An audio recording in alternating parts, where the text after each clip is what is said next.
Hell yeah.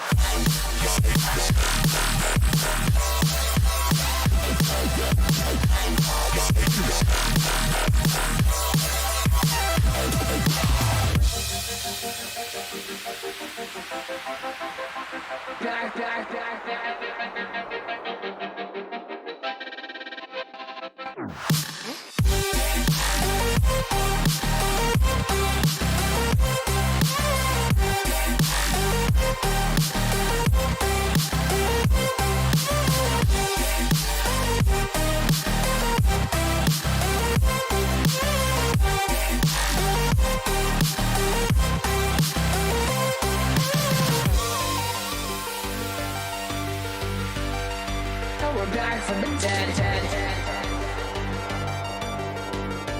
Are you ready?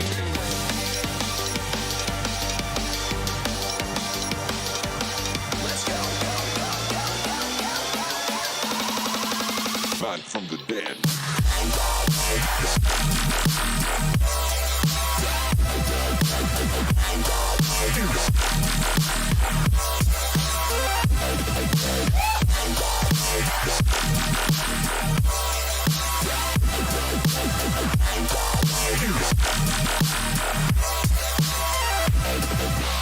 We're back from the dead.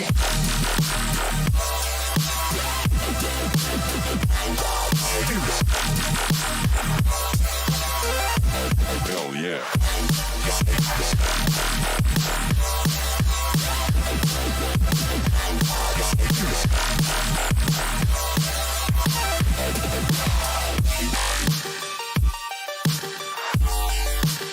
We're back from the dead.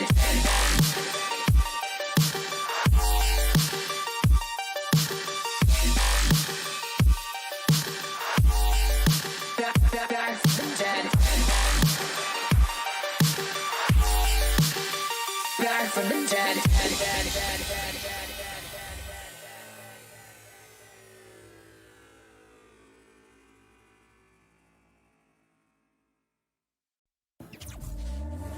Back from the dead.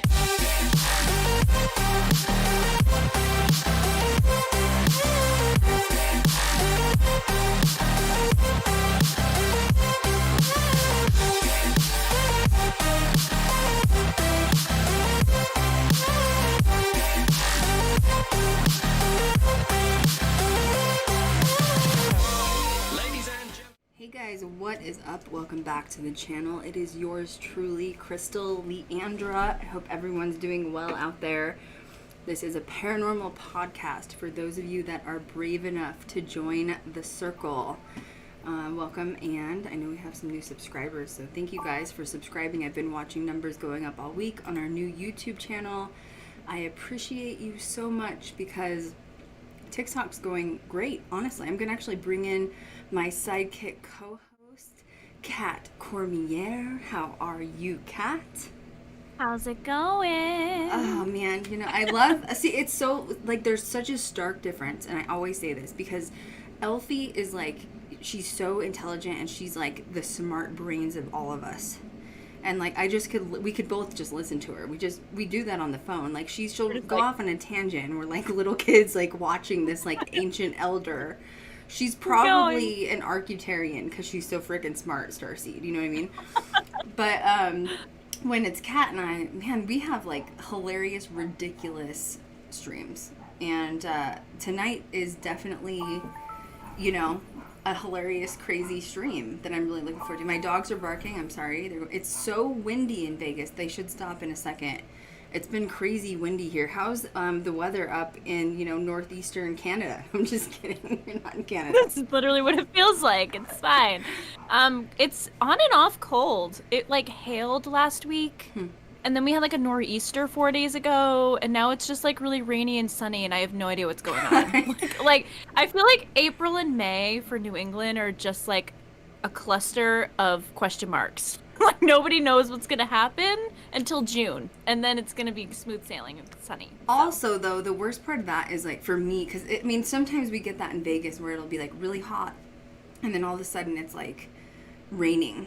But I get sick and allergies when it do you get like when it stark changes, you get sick from it?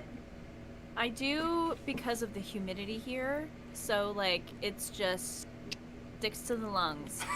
Sticks to everything. Sticks to the lungs. So that's so confident. You're like, yeah, let's just do this, you know? Gonna own it. Hashtag asthmatic here. Oh my so. gosh, it's so funny. So we are live on YouTube, we're live on Twitch, and we're live on Facebook Live, and we've also added a new stream site called Trovo. So I just want to make sure I plug that. So Trovo is an up-and-coming, essentially it's a platform that is, they're challenging Twitch is the easiest way to say it. And, you know, I'm the kind that I love social media platforms. Like you can, you know, I don't think there's ever enough. I love social media. So if you go to Trovo, Trovo, and look up Ghost Girl Diaries, we are also on there. Or you can go to ghostgirldiaries.com and look for the live section, and we are on there if you want to follow us on Trovo. It'll be interesting to see what happens over time with Trovo, since they're the first official platform to sort of challenge Twitch. So I don't know what's going to happen. We'll see. We are streaming. I know people keep asking this, so I just want to repeat it. We are technically streaming currently on the old YouTube channel.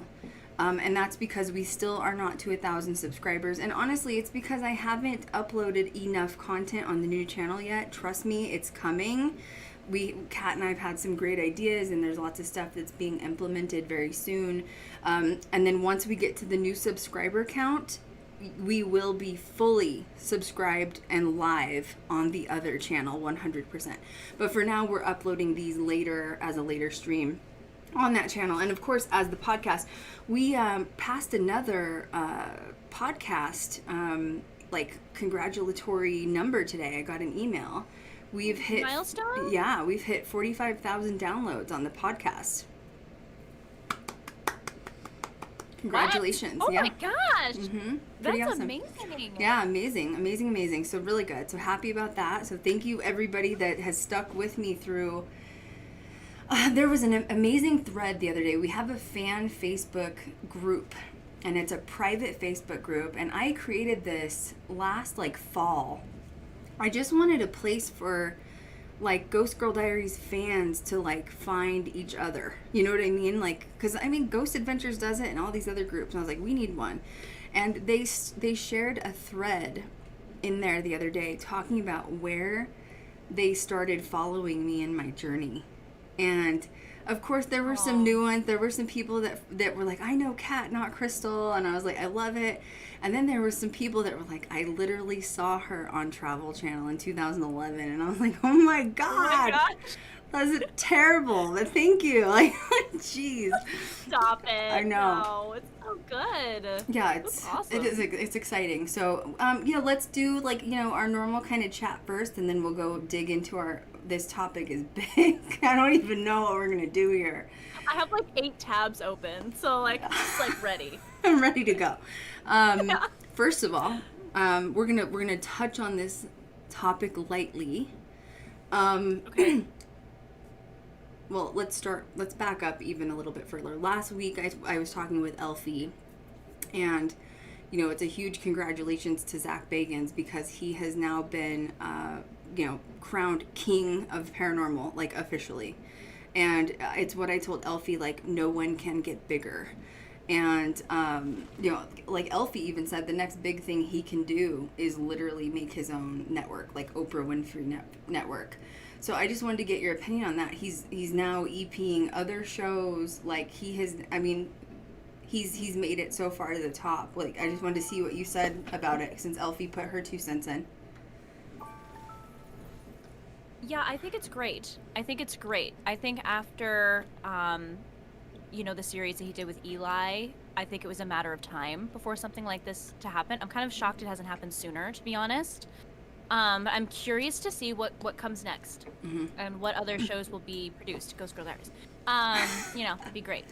Well, he knows. This isn't a secret. You know what I mean? He knows. But No. A lot of people, we talk about this all the time. We'll on our Ghost Girl Diaries page, Kat helps me manage the social media side of things, and we see people making fun of Zach all the time. And it's just the irony, because, I get it. People, think it's funny that he's always doing demons and stuff. But I don't think they realize what it takes to be a producer and a successful executive producer. And I just wanted to run that by you because you understand now the side of film. Like, people don't realize, like, you think that you're just, and this isn't just him. This is anyone that has been signed to a failed show or a successful show. How much effort does it go into creating a series? Like, you know this firsthand. It's a lot. It's made to look easy in front of the camera. There's a lot more complexities happening behind the scenes, and for something that's successful to happen, everything has to be in order, and it doesn't go without the help of the people helping out behind the scenes too. It's a huge crew. And especially for him to be going on 30 seasons and more. Yeah, I mean, no one's going to compete with that. I mean, even once Ghost Girl Diaries gets signed, because it will get signed. I do not want to go for 20 seasons. There's no way. No, I don't. No. I want to go on to produce other series. I even would like to produce feature films. I would even like to produce other documentaries. I may even want to later down the line get into acting later, but this is like my first priority. But yeah, like, I guess it's so funny though, because the paranormal community makes fun of him, and I do want to back him up because you don't realize, like, people for some reason think that you're producing a show and he's just turning on a camera and going. And there's so many layers to that. It's pre-production, production, post-production, which was the point of my original YouTube channel, was to teach you guys about film. Because the problem I always saw in this industry was, yes, there's a plethora of paranormal investigators out there, but 99.9% of them do not understand the film side of it. So if you're wanting to merge the two, you need to learn the film side. And unfortunately, that's where you do see a lot of these series who have failed after the first season because it was shit. And it wasn't necessarily their investigating or the evidence that they captured, but it was their film knowledge and how you're able to create a story within film and present it to an audience for it to be successful. So anyway, I just think it's amazing that Zach's, it's crazy. You're right, I agree. I think that he should have been doing this a long time ago. I think he's now an official executive with Discovery, which is the umbrella of all of them. So not just travel, but at Discovery. And I'm really happy for him. It's huge. It's huge. And sign Ghost Girl Diaries. Yeah, exactly. And sign Ghost Girl Diaries. And the reason why I'm merging into this conversation is we got a phone call this week. Yes. Mm-hmm. We got a phone call, and it was a phone call that we were preparing for, which I did release a statement about this on TikTok / my Instagram Reels. So I'm not going to release any names specifically, but I will say that, for the last year, Elfie, Kat, myself have been signed to a major production company. It was, for me, if you look at the work that this particular production company has done, it was probably the largest. If you guys have a hard time hearing Kat, tell me. You know what I mean? Like, if you need it turned up or something, just say it in the chat and I'll watch you, okay? Anyway, we were signed to, in my history, the biggest production company I've ever been signed to. So I'm still proud of that. That's still something to be proud of. Oh, it's huge. Yeah. It's huge. They've done major series for like ABC, NBC, like major television series. They were really sold by me. They were sold by the supernatural aspect. They were sold by me being a female in film. They just really loved my message. And they signed us. And they basically put us, this is very typical, they will put you in a year contract. And in that year contract, they will try to sell and promote you to networks. So there's the production studio, and that's who actually produces the film, which is like the producers, the creative minds, the editors, like all that stuff. Then you go to the network, which is examples, Travel Channel, even Discovery. Discovery is a bigger umbrella. Netflix, Hulu, like all that stuff, okay? So we were signed to this production company, and we were in a seller's contract for 12 months, essentially. And we got into a major negotiation last summer with a streaming company. And I will say that it is not the streaming company you think it is. It was not, I mean, there's many out there. So I can say it wasn't Hulu or Netflix, because everybody knows those are my two favorite picks. But it was a major streamer, and we ended up getting locked in a horrible contract with this streamer for, how long was it, Kat? We started negotiations February of 2021, and I think it went till October. Months. It was October. I think it was like 8 months. Yeah. It was a long time. It was too long. Absolutely treacherous. So what does it mean when you're in a contract with a network? That's very different. Okay, that's not the same. So being signed by a network is one thing, being in a contract with them is another.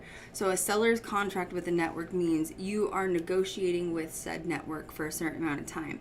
It is unheard of, in my opinion, with my past working in production, to be in a seller's contract with a network for 8 months. That does not happen. Usually when you start negotiations with a network, it starts and ends that quick, because they're either going to want it or they're not, period. So we were in a horrible, it was the worst experience. Poor you. Poor me. Woo.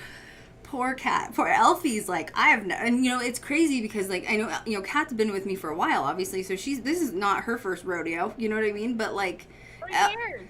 Elfie, 4 years July, that's crazy. But Elfie, like, God, this girl she has like 68 episodes under her belt, multiple seasons. And so I love that I have Elfie to lean on, because she gets it. She gets the full picture. And I remember we're in this contract, and Elfie's like, what the hell is going on? Why is this taking so long? She's like, I've never heard of this. Like, we were all just spazzing out. We were on edge. When you're in a seller's contract, like negotiation like that, they're checking your social media. They're watching your months, was being critiqued and watched. And it was the worst experience of my life, honest to God. And I've had some bad contracts, you know that, but that took the cake. It was just nonstop. Yeah, it was. I'm still resolving trauma from that. You know what I mean? I'm still having some issues. Honestly.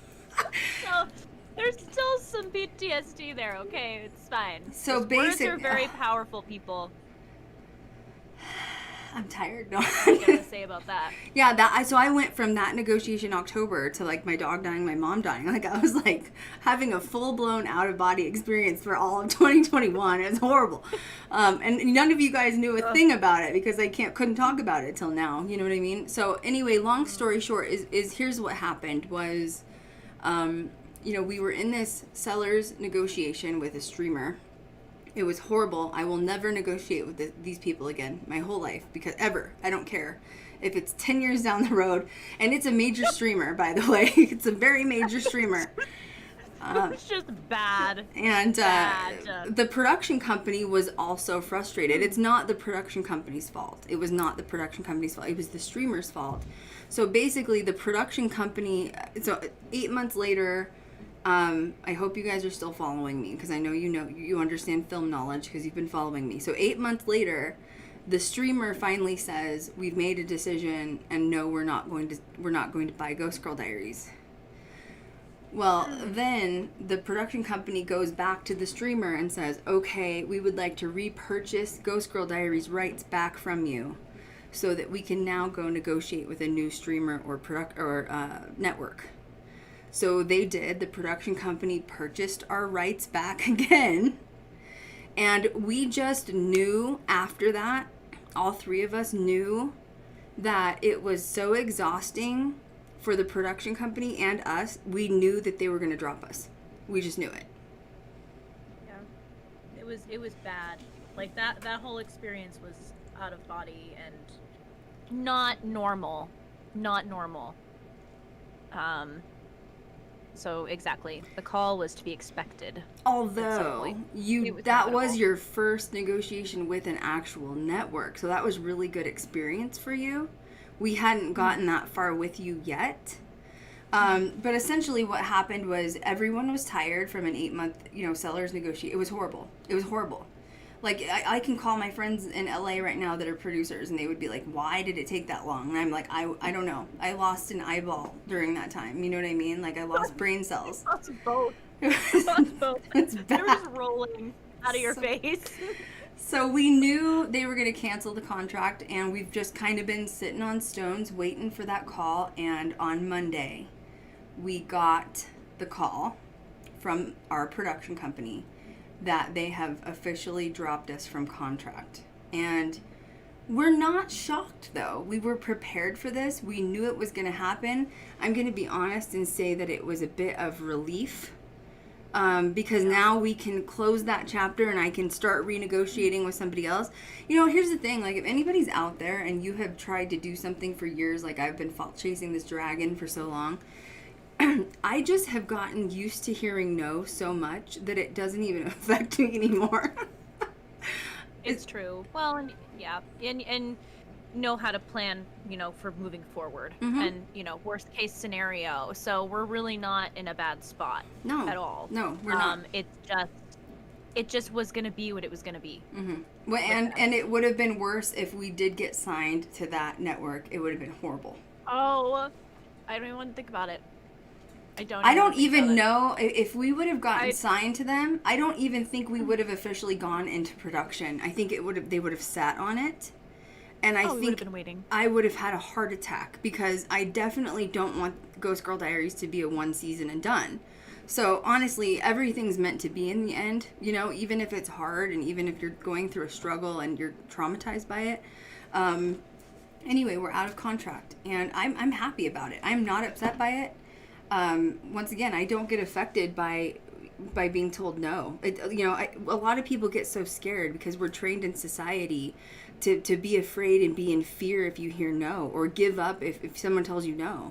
Don't give up. Get your ass back up again. I talked about this on social media a few weeks ago. I said, do you know how many times I have publicly failed as a public personality? Like, I have failed publicly a lot. My YouTube channel got canceled, got shadow banned, you know what I mean? Like, there's been so much happen, and I just keep getting up going. Like, you can't stop. If you're sure of yourself and you're sure of your path, you keep going. Absolutely. 100%. But that was traumatizing. Yeah. I feel like I have an out-of-body moment thinking about it. Like, every time I'm just like, Is there any out. sort of lessons that you learned through that, either personally or on a bigger scale, that you want to share? No, just kidding. I'm drawing a blank, to be honest. That whole experience was just really bad. If anything, I learned a little bit more about marketing, to be totally honest with you. That's it. That's all I learned, to be totally honest. To never deal with that ever again. That is true, though. We did learn about marketing, like, behind the scenes. We did learn about marketing. Yeah. Yeah, I was like, oh. We really did. And our backups, we'll start negotiating again. Kat and Elfie just shot a freaking feature documentary in February. So literally on a whim, and it's amazing. And I'm not even worried. I'm not even worried. So it's gonna be fine. So anyway, we just wanted to talk about it. Yep, keep going. Thank God that's over. You know what I'm saying? Just close the door and keep going. That crazy train's gone. Woo! We are at the station and we're walking the other way because if the public only knew. Woo! I feel like between us and the production company and the streamer, we all we're in this trauma pool. I feel like we all experienced something really bad and we just needed to step away. I think that's just kind of what happened. Well, I think I learned go with your gut. Go with your gut. Go with your gut. And this time, I'm going to be sure and sign with a production company and network who's previously done some sort of supernatural or paranormal. I will never go. I'm done. Like, I was not specific enough with my manifestations before. I wanted a really massive, big production company, and I got it. I got what I asked for. But they don't know about paranormal film, and I was going to have to go in there and train them from the ground up, and they were fine with it.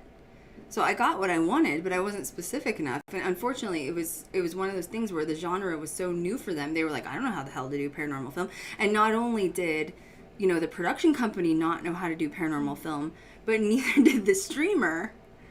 And that was why the negotiation was so hard. Because they're like, then the streamer, unfortunately, we're going to say it again, old Christian white men are like, you want me to give you $1 million for a ghost show? Like, what? You know what I mean? Mm-hmm. Mm-hmm. So from now on, it'll be, I want Travel Channel or Netflix still. That's what I'm manifesting 100%. Zach Bagans. Oh. Zach Bagans. You want to EP with me, Zach? Tag us on socials. Yeah, everybody. Tag us on social. Say, hey, Zach, you should freaking sign Ghost Girl Diaries. No, I really think that's where we need to be, unfortunately. He knows what he's doing. But really. Yeah, seriously. Yeah, seriously. Like, I don't want to go in and train. I've decided, before I was so positive, I was like, oh, yeah, I'll train the production company and crew on paranormal film, night vision, editing, all that stuff. Audio is really important. I have Ben and Jeff, who are my audio and audio mixer and my video editor, and they're great.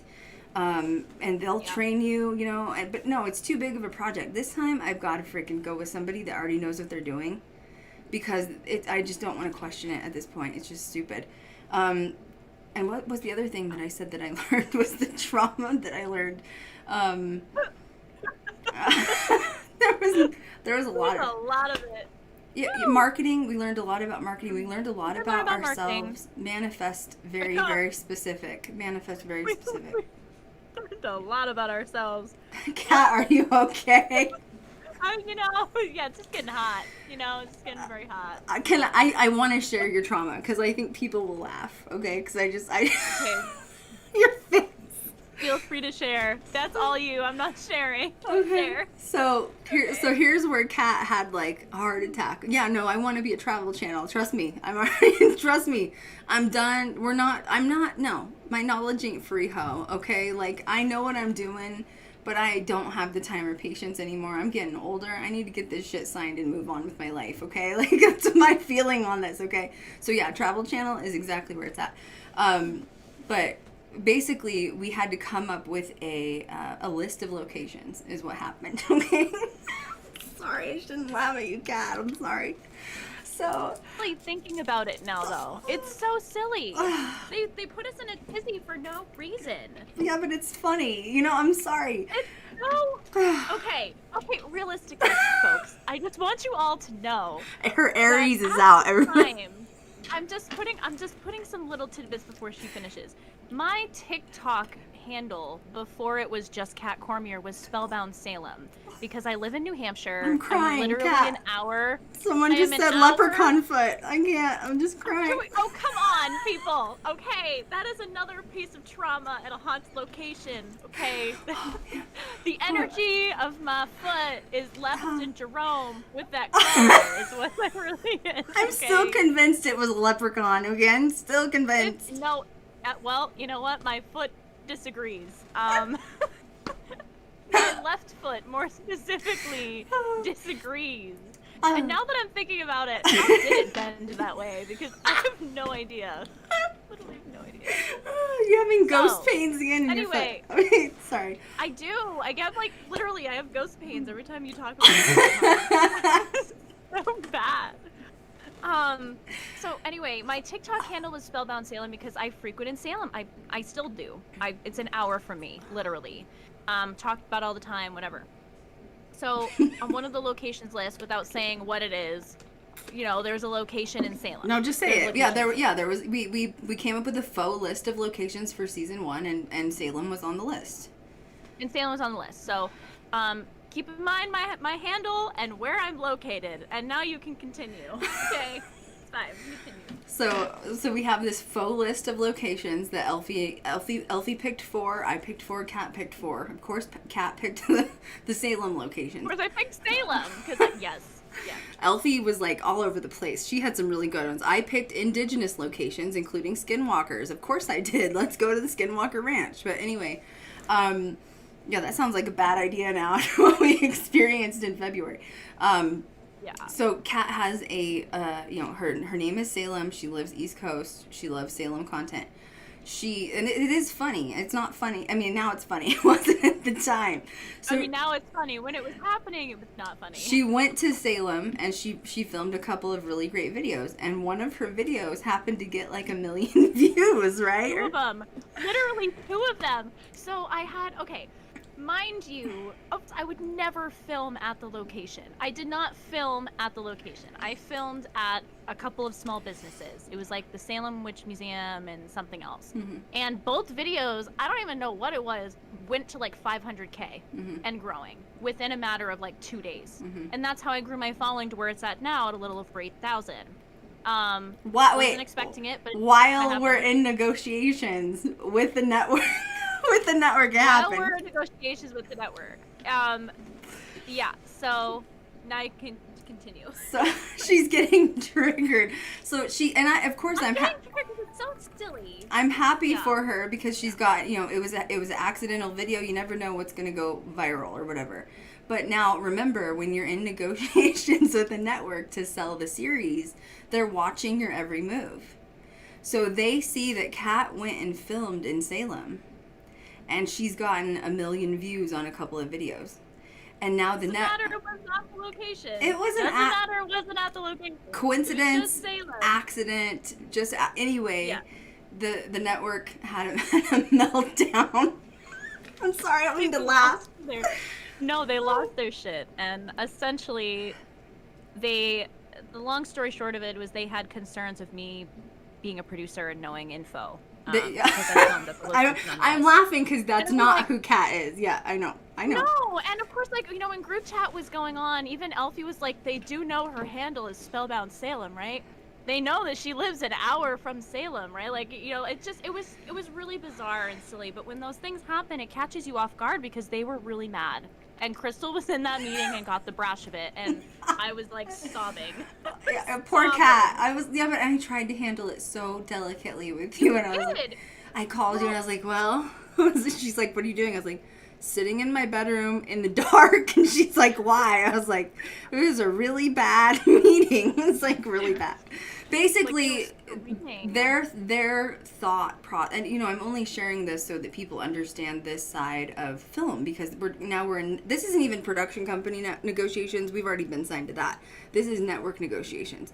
Basically, their concern was if Kat has a list of the locations before we filmed, she's going to go film there and post it on her social media before the season approaches.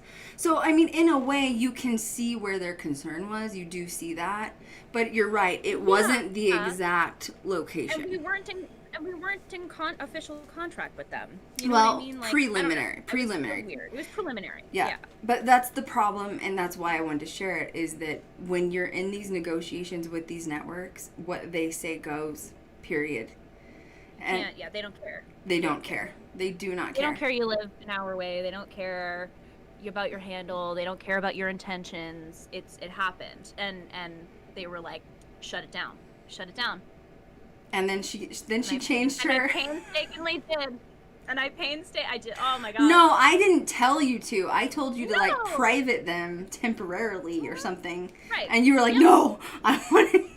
Just like, oh my god. I mean, it was just, but it's crazy. My point is that when you're dealing with these executives who do have millions of dollars, you're right, they don't care. They just don't care. They're like, do you want the money for your series or not? Essentially is what they're saying. And it was trauma. It was a lot of trauma. I was sobbing for like days. I was sobbing for days. Well, yeah, because they made you feel like it was. I was so delicate with Kat. I swear to God, I was. I did not want you to take it personally. It wasn't her. No, it was the net. It was just the fact that they were looking at my stuff. Well, it's one thing to hear that they look at your stuff, but then when they bring it up in a meeting, you're like, oh no. Well, it wasn't. I think what you were upset about was it wasn't only you at stake personally, because they did recommend me removing her. Okay. Which is not going to happen over my dead body. I was like, well, just close the negotiations and we'll move on to something else. But basically they said, well, then we'll just shut the whole series down. And it was just a mess. And so then I think that's where Kat felt guilty where she thought she was causing all of us to suffer. And Elfie and I are like, no, calm down. Like, it's not, you know what I mean? But it is, it's weird. But I do have to say, though, experiencing that was really good for you. Because that was your first official, negotiation with a network. And even Elfie was like, they are tough as nails. They don't care. They just don't care. Yep. That was apparent. That was really apparent.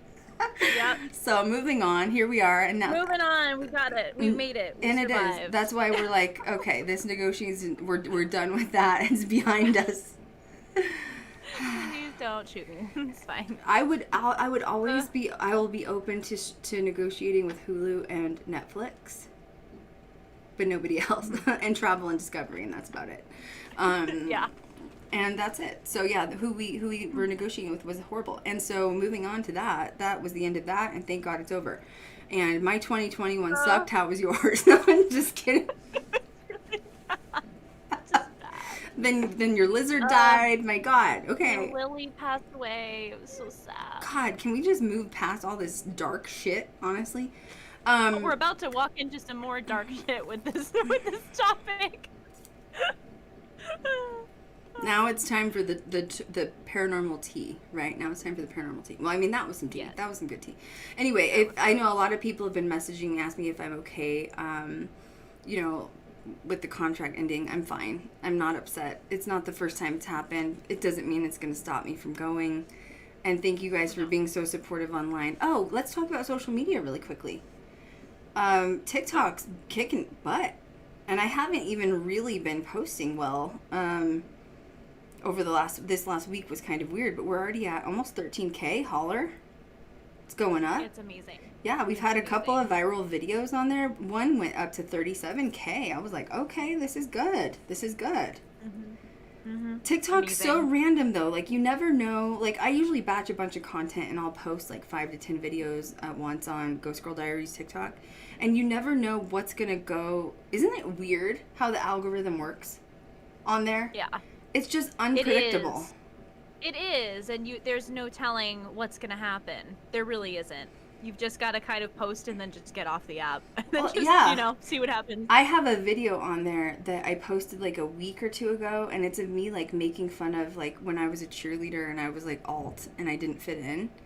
And it was only at like 200 views, and then today, out of all days, I don't know why, it's up to 19K, and I'm like, it's like a 7-second video, and I didn't even take. It's not even good. You know what I mean? It's not even good. People are weird. Yeah. So anyway, it's so funny. TikTok's weird. Hey, run with it. I guess. Whatever. It's exciting. Yeah. Except then you get the trolls coming on, and they're like, "Were you one of those girls in school?" And you're just like, "Oh, thanks for boosting my algorithm." So. Yeah. I'm gonna like your comment and not respond, but thank you for your engagement. That's what I wanted to talk about. Ghost Girl Diaries TikTok. So it's at 13K, which when it gets to that point, you're starting to get a lot of people, comment and follow you, right? We have made it as a paranormal TikTok. We've made it onto Christian Talk. What? Remember? Wait a minute. Because there's people coming on there telling us that we need to read the Bible. Oh, yeah. Oh, God. Yeah, that is true. Oh, my gosh. I was monitoring the comment. I was looking at the comments the other day, and I was like, oh, my gosh. Honestly, I skip over them because religious trauma. So you can go through like those ones. No, I'm not. But we don't block them. But there's people that... No. But that means we've made it. You know what I mean? Like, you don't want to block it out. We made it on a Christian Talk. That's true. You don't want to block it out. Unfortunately. Yeah, you need it. Mm-hmm. Even your haters aren't your haters. They're your biggest fans. You know I that. don't know about Christians. But, I mean, look, okay, we're not going to get on that soapbox again. Kat is going to get on her religious box, and then it's over with for the night. We're not. We do have another spiritual box to get on, though. We do. And it is called the Iowa... Why do I keep... Okay, I had a stroke earlier. I was driving earlier, okay, in Vegas. I'm serious. This is a real story. I was driving on the highway. I was in the middle lane. Actually driving. And I'm living in a higher elevation now in Vegas because I live on the mountainside. And I think that my my body's not used to it. I was driving and like my like ear popped in the back of my head, you know what I mean, when that feels like. And my equilibrium went off and I thought I was going to wreck my Jeep. And I like hurried up and got off the highway because I was like dizzy. And It's not funny. I was laughing. It's not funny. And I started like talking out loud. I was like, "Bitch, are you okay? Bitch, are you?" I'm driving. I've got like, "Bitch, are you okay? Make it pull off the road. Don't get a wreck." And I started slurring my words. I swear. And Kat's like, "Do you smell burnt toast?" Make sure she wasn't having a stroke, okay? So, no, I didn't It was have- a legit concern. I didn't have a stroke, but I no am stroke. having a hard time saying ayahuasca. Ayahuasca? Ayahuasca. Ayahuasca. Why am I calling it ayahuasca? Anyway, ayahuasca. Is that right? Ayahuasca. Ayahuasca. I was saying it fine until my stroke happened behind the wheel. There was no stroke, folks. No, there wasn't. Seriously. No, there wasn't. Seriously, everybody calm down. It's fine. Everyone's fine. So we heard about this started kind of blowing up through social media, predominantly through like Megan Fox and MGK. But once they kind of came public with their discussion on their experience with this, which we'll talk about it. So I know if you don't know what I'm talking about, we'll cover it. And we started doing research on it, not only watching other people, their experience that they put on TikTok, but also we started watching documentaries on it. And shit got real weird real fast, I feel like, you know what I mean? So okay, first of all, I'm going to state this. Ayahuasca, did I say it right? Ayahuasca, yeah. Ayahuasca is a plant that you can ingest in native indigenous cultures, predominantly Central America and Southern America, okay? It is technically considered a drug, which is why you can't get it here in the United States. I'm going to state this first and foremost, and I'm going to keep repeating it through the stream, and so is Kat, okay? We are not promoting this in any way. I am not promoting this. I am wanting to talk about the spiritual practice behind it.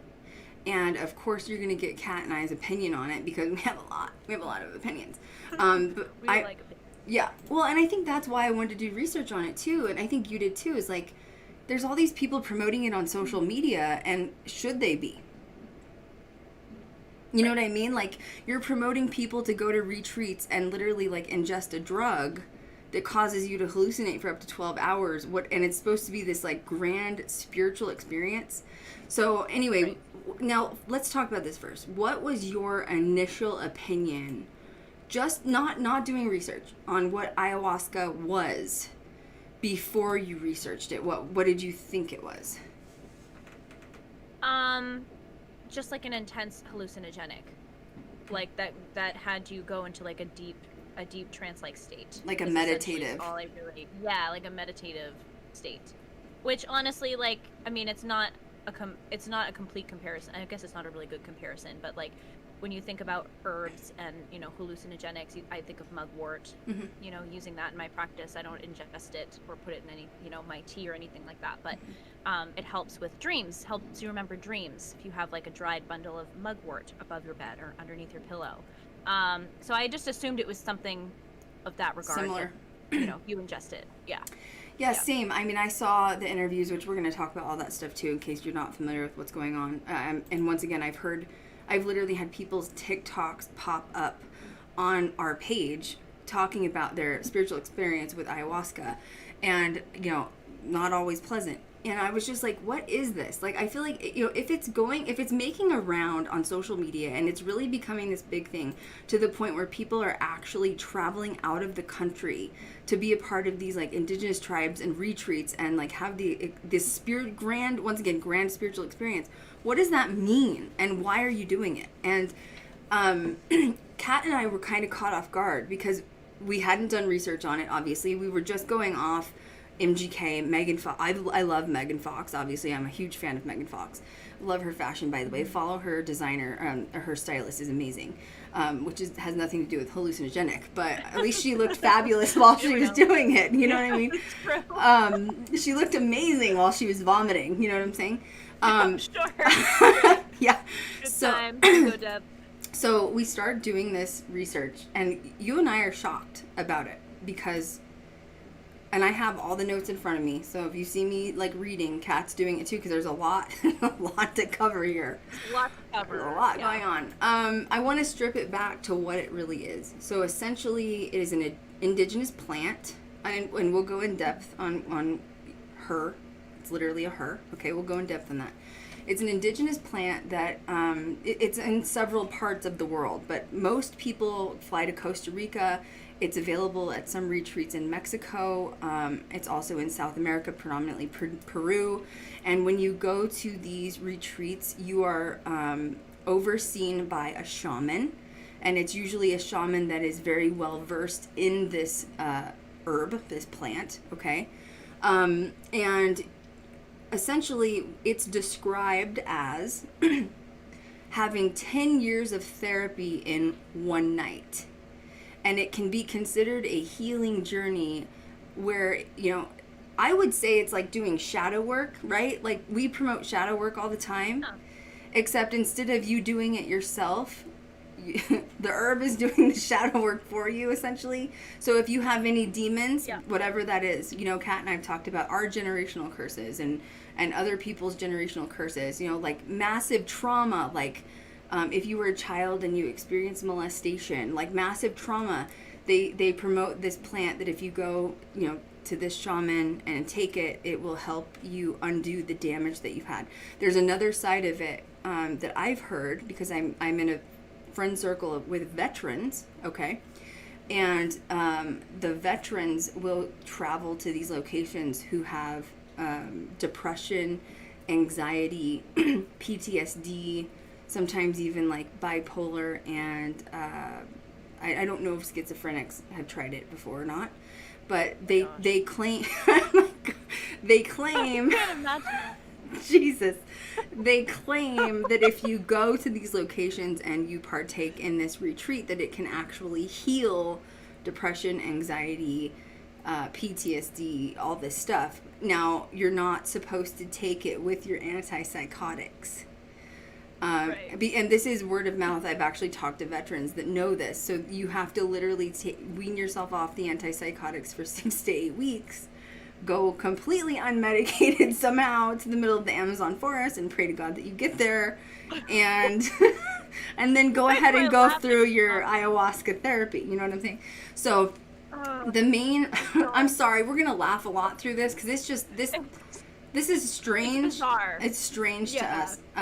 We're not laughing at medication or mental illness. And we're not laughing at the indigenous tribe either. We're laughing that, you know, the process, okay? Just the process. It's just very cooling and teeter-tottering on the edge of insanity, but it's fine, you know? I want to start, I'm going to let you tangent to in a second. I just want to say one more thing. So essentially, ayahuasca is a organically grown herb, right?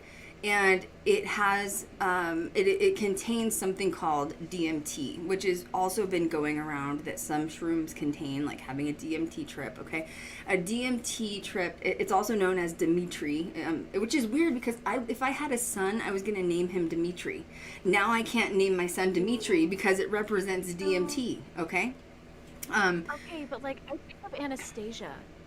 Really? Dimitri was That's like, creepy. Oh man, he was such a like a big crush. Such a big crush. See, if I had a son, I wanted to name him Damon, because of course I wanted to name him Damon, and I wanted to spell it like the demonic way, Daemen, like weird Damon, you know what I mean, or Dimitri, or together. But now I'm like, can't do that. Anyway, DMT is it's a psychedelic drug, and it basically is like LSD, and it's in magic mushrooms. Okay, once again, we are not promoting you taking this in any way. I would never say that. And if you're going to ask me if I would partake in this, I would never partake in this because I'm a control freak and I do not like to feel out of control. I've never tried drugs. So, and definitely would not try LSD. I have witnessed people, though, on some of these drugs. So we'll talk about that later in the stream. But, so Kat, you got really into this. Because you are, Hispanic. So you are, you have Hispanic indigenous genes. You've had the DNA done. And so you didn't realize this had such deep roots going into this. When you see, I want you to summon up the MGK interview on Jimmy Kimmel and the Megan Fox one. Because when you see their initial interviews, you don't realize it goes as deep as it really does. So I think we should start with where this, I think this started getting so highly promoted because of MGK and Megan Fox. Do you? I do. So Megan Fox and MGK were interviewed like 6 months apart from each other, talking about their ayahuasca experience. Megan Fox brought it up first. This was back in like July of 2021. She explained that she went to Costa Rica with MGK to drink ayahuasca, and she thought, it's so bizarre, but she thought that like drinking tea with indigenous people was going to be considered glamping. That's verbatim like what she said in the interview. She wasn't expecting to like be in the middle of the jungle and walking all these miles to get to their destination and be with 20 strangers and like literally have nothing. Because that's what ended up happening. She said there was nothing glamorous about it. She also said that when they got to the location, which was in this random part of the jungle, that they were not allowed to eat past 1 p.m. and they were with a group of strangers. And the reason why you're not allowed to eat past a certain time is because the ayahuasca herbs and plant makes you very sick, can make you very physically ill. So, you know, the folks that were running the retreat wanted to make sure that nobody got sick and they weren't allowed to eat past a certain time. Now, on top of them not being able to eat past 1 p.m., they also had to, like, re-empty their stomach. This just gets really nasty. And they had to literally empty everything out of their stomach, is what she said. So there's a group of 20, and they were lined up in groups of 3, is what she said, by the river's edge, and they drank lemongrass tea until they literally vomited everything out of their system. And she said it was strange the way she mentioned it too, because she was like, it was a very strange bonding experience. She said it was bonding. That's one way to say it. Yeah, she was like, we were cheering everybody on for like getting sick and like, you know, because we were getting ready for this ritual, and I'm like, this is messed up. Like, this is like a horror movie in real life. Like, this is nuts. And she said that it helped. She said that her experience with ayahuasca was a 3-day retreat, so they take it for 3 days, or 3 nights, excuse me. Helped where therapy and hypnotherapy didn't. So she was already in the process of trying to get the help that she needed, and she felt that it didn't meet where she needed it to be, so she went to, you know, this retreat to take ayahuasca. So that was her experience. Now, she also said that her first day of taking ayahuasca, it was great. It was really, really beautiful experience. However, the second night, she said that she was literally like stuck in hell. Mm-hmm. She said she traveled to hell and could not get back. Traveled to hell, and she couldn't get out, and she was terrified. So when the third day happened, MGK talks about this in his interview, which I'll explain in a second.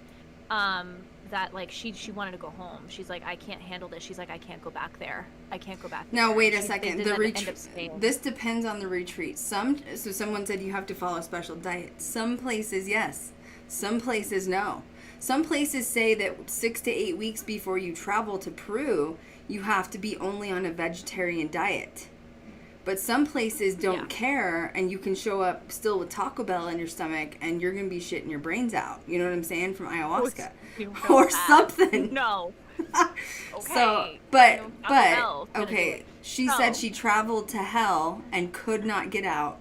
So some of these retreats are a one and done experience because we researched it. Some of the retreats, like the one that MGK and Megan went to, is a week-long experience. And you have to go every day for a week and ingest this, because they believe that each day that you ingest it, the more demonic entities that you're purging from your shadow self. You're basically purging your shadow self. So by the third day, you're saying she could not go back. She couldn't handle it, and she did end up staying and doing it and dealing with it. But she said that she left feeling weightless and a different person. And it was interesting with MGK's interview because they were both interviewed at Jimmy Kimmel. So Jimmy actually was the one that brought it up to MGK, who had an interview this year talking about it. because Jimmy had questions based off of Megan's interview about their ayahuasca experience. So he went, everybody gets in line to take their tea before they go to sit down, and they take it as a group. And this is the ayahuasca tea, the actual ayahuasca. This is the ayahuasca tea, yeah. And the shaman looked at MGK and told him, quote, "You have a big shadow of darkness around you. You need more." And proceeded to hand him 4 cups of ayahuasca tea. Which is I just feel is just very dangerous. Considering one cup is enough to have somebody go into the depths of hell. I can't imagine 4. Mm-hmm. It's like a medical concern there. I'm just a little, it's questionable. So he stated it was a really important moment in his life, to have that experience, and that he also felt extremely changed leaving that retreat. Mm-hmm.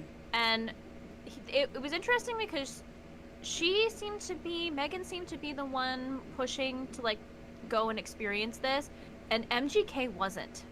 Mm-hmm. And I'm very curious. I think he might have been given a little too much. Okay, is kind of my guess on that. I can't imagine that. I can't imagine being handed 4 cups of tea. What? No, I'm just. Oh. The tea, and we watched documentaries on this, multiple documentaries. Most people, the tea is pungent, it's bitter, sour tasting. Once again, depends on how it's steeped. I don't know. I'm not down there. I have no idea. It's a root. And also, I'm just going to be real. Like, they're in the depths of, like, the middle of nowhere Peru. It can't be that sanitary. And let's just be honest, going out there could be deathly ill from E. coli or something on top of that. I'm sorry, I'm just being real. And you have no idea what's been in that pot. It's probably no soap, you know what I mean?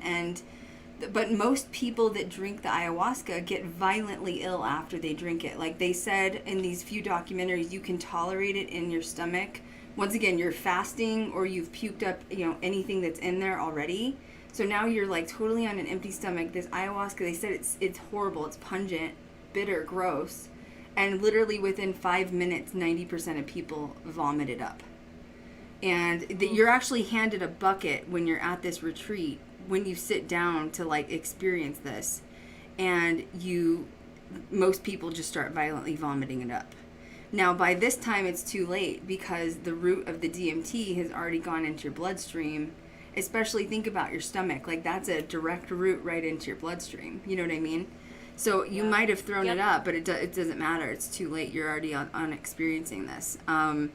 There is a shaman that's usually involved with these retreats, and the shaman will usually start singing some sort of an indigenous song, depending on the tribe that you're with. And what I saw on the few documentaries was they are leading you into the other side, was literally how it was worded. So you're experiencing a paranormal spiritual journey while you're hallucinating, essentially. And we're not done yet. Don't think we're done. This is the first part of it. We're not even halfway done here. I'm not even a quarter of the way through. You talk about her as a divine feminine and how she's worshipped. Yeah, so in all of the documentaries, it was stated that it's believed that there's a resident spirit that lives inside the plant. I'm sorry, just wait. I need you just to wait a second. Okay. I want you to repeat that, but because I want to make sure everybody hears that. But also, someone just said I'm a germaphobe. I can't do it. Me too. I am. I'm a freak. I have OCD. I have problem. Cat, I do.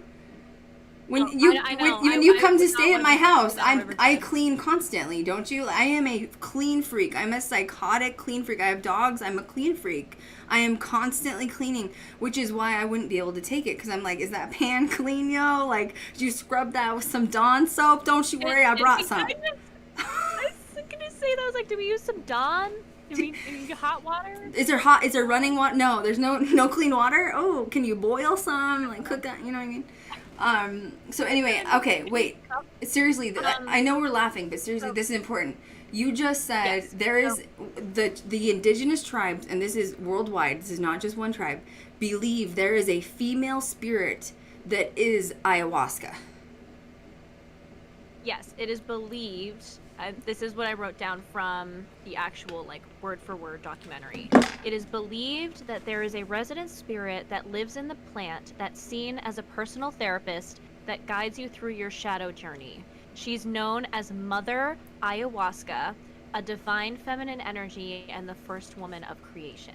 And they literally refer to the plant as she. So, like, she is given to them to help heal them. She is made in this way. That really fascinated me. That really fascinated me. So the plant itself is a she. It's a being. Is a she. It's a creature. And even if you don't believe this, it doesn't matter. Because the indigenous people that have been holding the sacred for God knows how many hundreds of years, even if she isn't real to you, she has been created by these indigenous people. So you are ingesting this spirit. And you guys, you know how serious I am when it comes to paranormal. I believe she exists. 100% I believe she exists. Because I told you about this concept that I did at the Stanley Hotel. Caffeinated Christy and I should be best friends because she said I hate camping too and I have control issues. I love camping. I do love camping. I like glamping. To me, camping is in a hotel room. I need an outlet for my flat iron. You know. I also need room service. From the car. Yeah. Oh my god. Well, no, I would stay in like a fancy RV, but I'm just not. I'm not a. I don't sleep on the ground. That's not something Krystal does. No. Okay. Aw. No, sorry. I don't mind This it. ayahuasca thing would not work for me.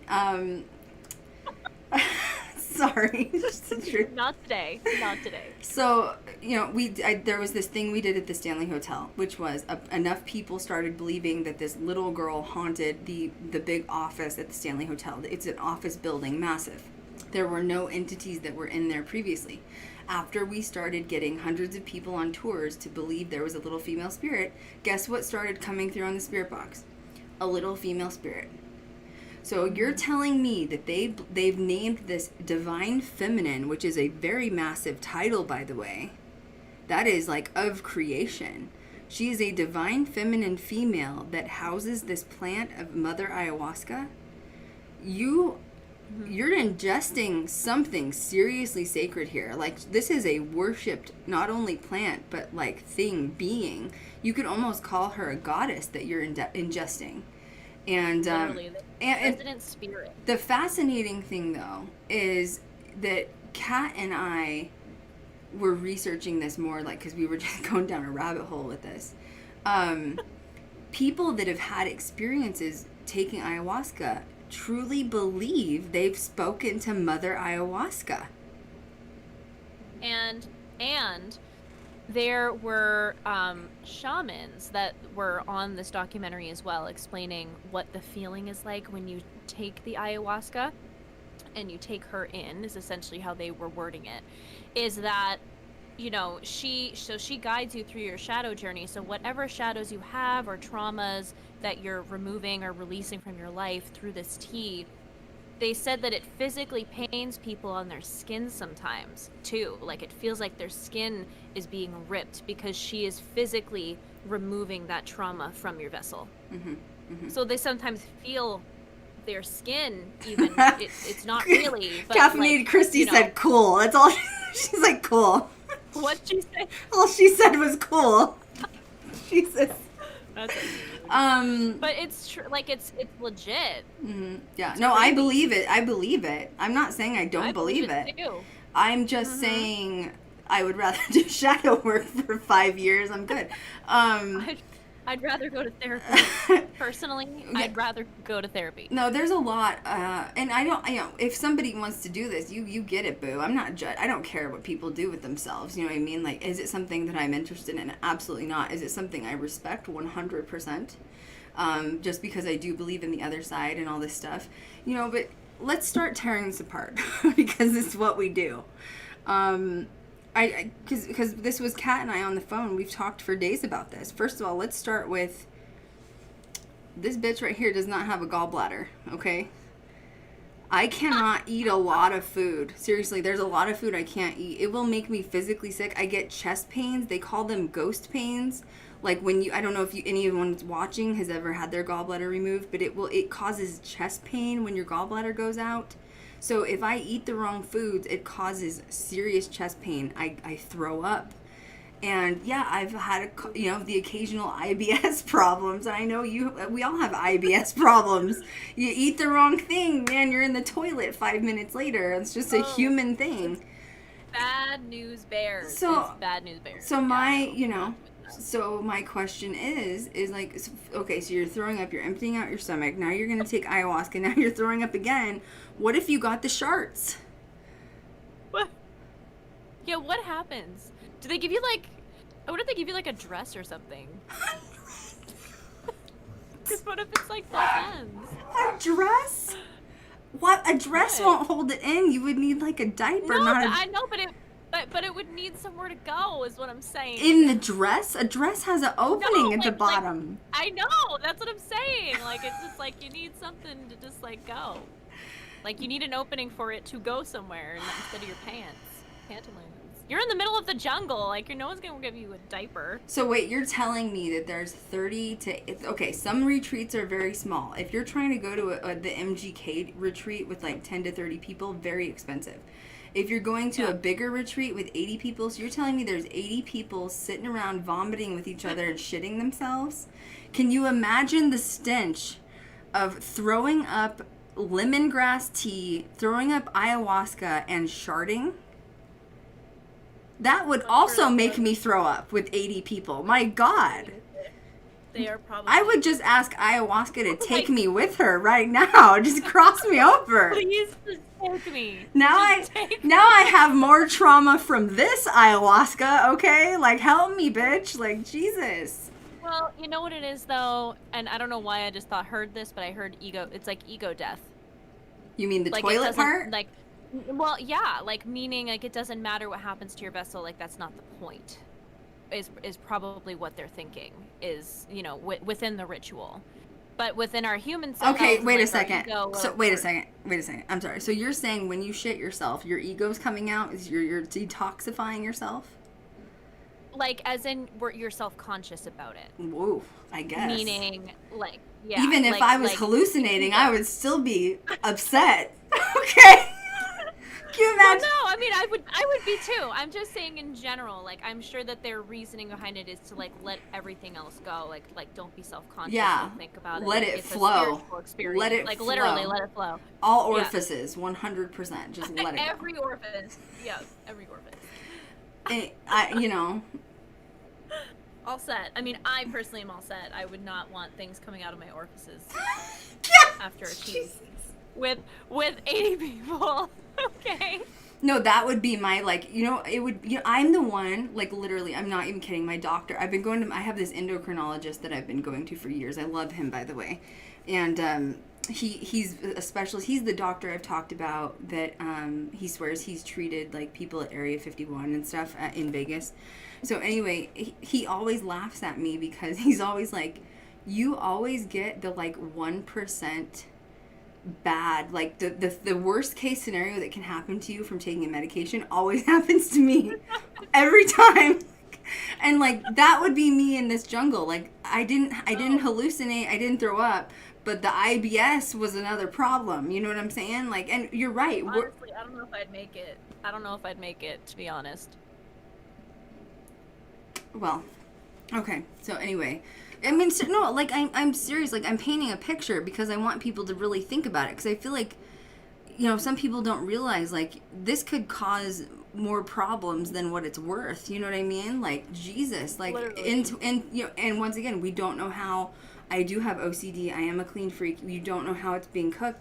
They say that it's only 2 to 3 ingredients depending on the tribe that's creating it. You don't know what's in it, though. You don't know how it's really being created. You're not there. And obviously it should be respected because it's, an indigenous herb. I'm indigenous, so I respect it. Where should we go next with this? There's so much to cover here. My God, it's just we covered the poo-poo soup. We got the poo-poo soup done. Yes. That really does scare me though. Like that would be my greatest fear. Is just like, you know, what if you're in the middle of the Poop. no, Jesus, Kat. If you're in the middle of the Amazon and what if it's not just the shits? What if it's not the Hershey squirts? What if it's you accidentally got some? For me, I would have gotten some like random intestinal, you know, parasite, and I have 2 hours to get to a doctor, and I'm 3-hour boat ride out from the city. Like that, you know what I mean? Like that's what would scare me is the weird shit. Honestly, what would scare me is I'd probably go out like alien style with like a spider on my face, and like that's my worst nightmare. Like that's literally my worst nightmare. Okay. Well, and you know Like, what? Can I just say, like, Kat and I have been through some shit together, right? Like she's my sister. Period. She's not my friend. She's my sister. And we've gotten on each other's nerves. We've fought. We've not talked. Who cares? You know, it just happens. But like, you know, my mom died, her lizard died, like we've had trauma we've experienced together. But I can say with uttermost confidence that I do not want to stand by you at a river holding your hand, vomiting up lemongrass tea. No, that doesn't sound like a fun afternoon. That tea party is messed up. I don't want that tea party. Forcefully throwing up. I don't like to throw. I don't like to be sick though. And it's, to me, this is a lot of work to go through 10 years of therapy in one night. My God. And it is. And this is like our opinion. You know, this isn't us poo-pooing the ritual itself. Like, you know, it's a legit, it's a pun intended. You know, it's not, we believe it. We believe in ayahuasca, and like we believe in all its properties. We're just saying personally, we probably wouldn't. No. And we're spreading awareness as to what it actually is, because there's a lot of misinformation out there, and if you're not ready or don't know what to expect when you get there, like this could have some deadly circumstances here. It like looks, legit health issues. A lot of people that I've seen talk, other than, you know, Megan Fox said, you know, I traveled to hell and came back. But a lot of people make it look glamorous. And that's why, and I think that's why you and I went into this thinking it was like people taking shrooms or something. And right. So we were just like, oh, it's just like a hallucinogenic tea. But we didn't realize like it's like a ritual. Like it's an actual ritual. Yeah, it's a legit thing. And here's the thing though too, and this is what was mentioned in the documentaries, is a lot of these shamans and, you know, people that are helping run these retreats is saying that a lot of these people are coming out to experience ayahuasca because of the visual aspect of it. So they think of hallucinating in shrooms probably, and they think it's like, oh, it's just another like trip, when it's really not. Mm-hmm. It's really, really not. And that's a really big amount. That's a really big thing to leave out, Mm-hmm. especially, you know, if there's a health concern. And a lot of the times some people might have it glamorized because they did have a good experience. Not every experience with ayahuasca for certain people is all bad. It depends on the person, which is also why it's kind of scary, because you just don't know what you're going to be handed. Well, you have no idea. I've watched a few, like quite a few. I would say 10 to 15, more 15, probably about 15 people experience like what they went through. And honestly, only one or two of those were good. Only one or two of those were good. Yeah. And that includes Megan Fox saying one night was great, the next night. Most people say they literally hallucinated for 12 hours to the point where they knew that, like, you know, the tea had digested whatever that they didn't throw up, but they still couldn't stop hallucinating. So the hallucinogenic factors just kept going and going. And then they said that they tried to get some sleep in the middle of the night. And then they got like paranoia, fears of like hearing, you know, like rustling in like the jungle, which I would be so paranoid. That's why I've never done drugs. Let's talk about that for a second, because I think this is hilarious. Okay. You and I were laughing. No, it's funny. So we are really into astrology too, obviously, because of, you know, it's just part of the paranormal, supernatural, spiritual journey that we're on. And Kat and I've talked about this. I'm a Cancer rising, and I'm very true to my sign. I'm represented by the moon. I'm an Aquarius moon, which is, Aquarius is known as being one of the more intelligent signs, and I do. I get crazy sometimes with my thoughts. Kat knows that. Like when I get ideas, right? Like, and most of them are good, but man, my brain, you don't know how it works. You really don't want to be in there. You know her Aquarius Moon is in play when she calls you and she's like, Kat, I have an idea. I have an idea. And I'm just like, all right, Aquarius in the house. Go ahead. Shoot. And then I'm a Taurus sun, which I feel like my Taurus sun, like I also have an Aries stellium. And I'm sharing this because I think that this is going to be a factor in what we've talked about, you know, and Kat is an Aries sun. She's a Scorpio rising, so she'll shank you in the appendix, okay? And then she's a Libra moon, and then she also has an Aries stellium. So we both have Aries stelliums, okay? That's why we get along so well. Poor Elfies, like they are so loud. I just can't handle it. Jesus. Sorry. Now, when you're doing a certain ceremony like this, in my opinion, this is very personal. So this is your moon sign, right? Like, is that how you feel about it? So your Libra moon would be out, and my Aquarius moon would be out. So I want us to talk about this, seriously, okay? What would you think that my Aquarius moon would be like on ayahuasca? You'd be paranoid as hell. I would. I can already seeing you. I can already see it. I feel like you'd be like, I'd be where like, is it? oh my god, Oh my I have a list of things that's going on. And then I would be like trying to squirrel brain. control it, because that's when an Aquarius is a fixed sign. I would be trying to Like, you'd be like, control focus, it so focus. bad that it would probably make the hallucinations worse, honestly. Yeah. Yeah, and then you would want off. You would want Get off me the off. elevator. Okay. Get me out of here. Get me off. Now, with your Libra moon, you would be like, My Libra moon's so just like, I just like balanced, you know? So it could go either way. But I also just feel like, I feel like I'd be paralyzed. you'd just be laying in one spot. Just be like, I'd be like, Kat, are you okay? And she'd be like, everything's gonna be fine. As she's like seeing demons like with wings come out, like, it's gonna be fine. That's what she'd be saying. Hold on. just, my Scorpio rising would kind of be thriving though. I'd be like, oh my gosh, dark things. Fine. My Cancer rising would be suicidal. I'd be like, let me end it. Let me just end it. I'm done. I can't do the hallucinations anymore. God. It's true. No, seriously. yeah. That's why I know Yeah. this is something that's not for me. I am a control freak. My Aquarius moon is a Yeah. control freak. And I would be trying to control the hallucinations, and it would not work. And that's probably why I've never, done drugs before. I do want to talk about that too, though, is I've talked about this publicly before. I have, my mother's side is indigenous, and my grandmother was born and raised on the res. She escaped poverty and went into college. And unfortunately, even though she escaped poverty, those generational curses still go down the line. So what I'm talking about is my family is on something called the Dow's rolls, and my family, my bloodline, my lineage escaped surviving the Trail of Tears, which is a really big deal. But the problem with that is that whoever survived, there's just a long line of in my family in particular, substance abuse. In fact, I'm the only sober one on that side of the family, and I've never done drugs, and I haven't done drugs because I grew up seeing my entire family having these horrible generational curses of just generational trauma passed on from one, generation to the next. And I grew up at a very young age. I mean, I think I was like 14 or 15, which is very young. Like that's a very young age. And that was the first time I saw my cousins hallucinating.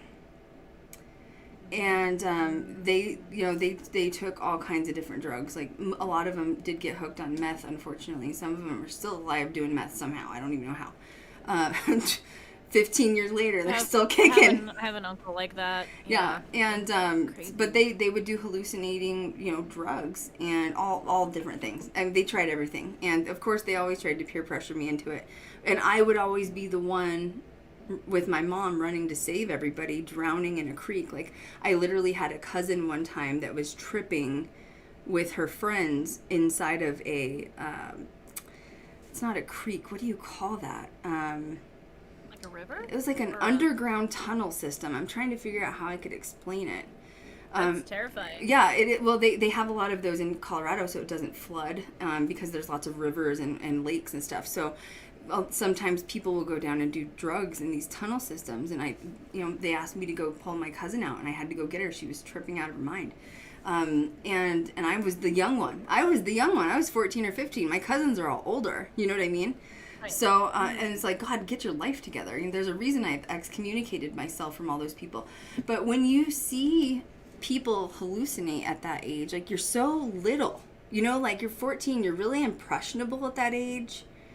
And you seeing people having these horrible trips, I think that if you knew what it looked like, you would view something like ayahuasca differently. Like, yes, I respect it 100%. I believe it. I believe it's real. I believe that it can help people. I believe that it's part of the indigenous tribe.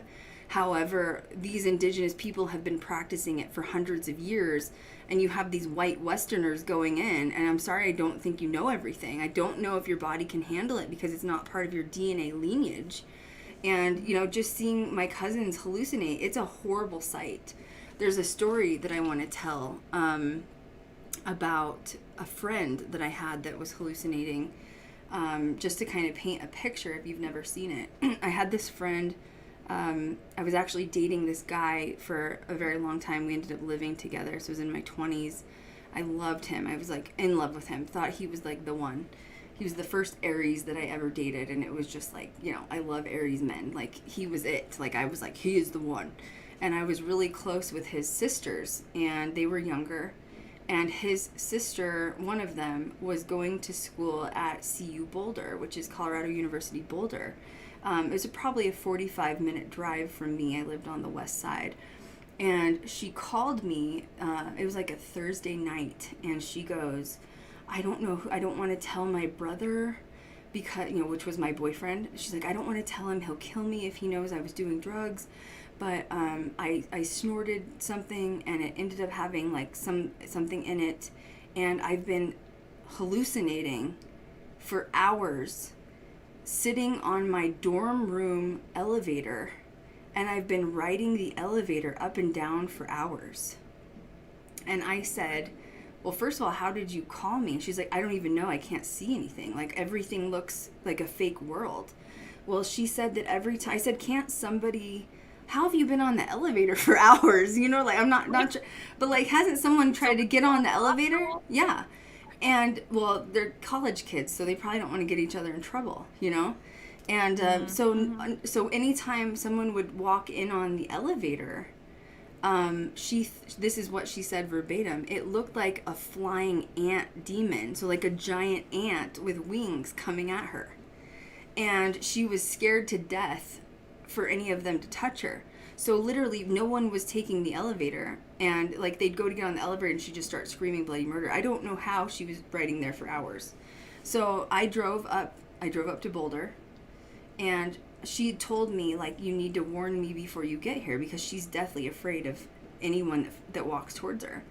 So I got to Boulder, I got to her dorm room, and I got to the elevator, and it's the most horrible sight. She's sitting in the corner of the elevator, screaming her head off, having these horrible visions and hallucinations. And I opened the door, and there were some people that were there with me, and I asked them to hold the door for me while I could get her out so that no one else would, call the elevator. And I said, I'm here. I'm not going to say your name because I don't think she follows me, but I'm not going to say her name. I said, I'm here. Do you recognize my voice? And she said, yes, but you look like a flying, demon ant or whatever. And I said, I need you to shut your eyes, and I'm going to drag you out of the elevator. And I drug her out of the elevator by her feet. And I got her back to her dorm room, and I watched her for 12 hours, and it was the most horrendous sight you've ever seen in your life, hallucinating. She still doesn't know what she snorted, what was in it, because people probably mixed things in there. And she thought she was going to die. And I was scared I was going to have to call 911. I told her, if you start having like sweats or labored breathing, I'm calling an ambulance. She didn't want to get in trouble. You know what I mean? Because you can probably get arrested if you're on drugs or something. And but I said, I will if it gets to it. But somehow she made it through the night. But I was literally, what a Cancer rising thing to do. That was always my job as a Cancer rising. I was always the mother, always taking care of everybody. And my point is like, I get concerned that you get two celebrities like MGK and Megan Fox promoting something like this, which is okay. And if you choose to take it, it's okay. But understand what you're getting into, you know, like. And with that being said, Kat, let's talk about that next. Is you have a female divine feminine spirit who is attached to this herb the indigenous people believe to their core. You're ingesting this female spirit. No matter what, you're going to have a massive spiritual experience. And you're saying that this spirit is attached to Mother Earth, and you're a white Westerner who's going to ingest this female spirit. What have white male Westerners been known to do to the planet? Destroy it. And you're going to ingest Mother Earth? Let me know how that worked out for you. Yeah, that's not going to be good. It's not going to be good. If I was a male, I would be scared to death to take that plant, honestly. 100. Especially a white male.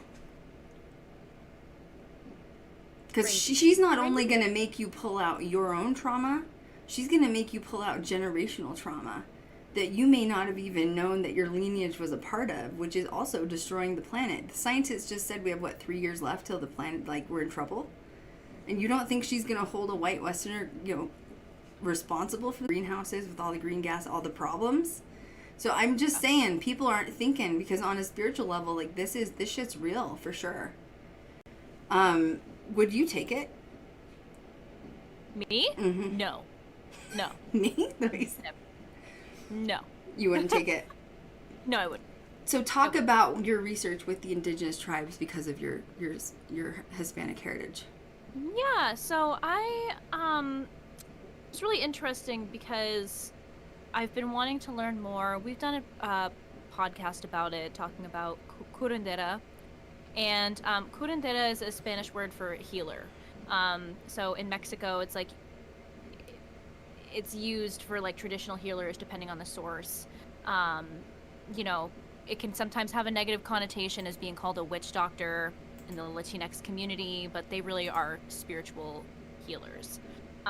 They're really vitally important figures within the Mexican communities. So they, curanderas, just to give a little outline here, they perform a variety of duties ranging from ritual cleansing called susto to herbalist and psychological consults. So I got my brain thinking, I wonder if curandera or curandísimos are part of the ayahuasca rituals within their communities, because from what I had watched and heard about,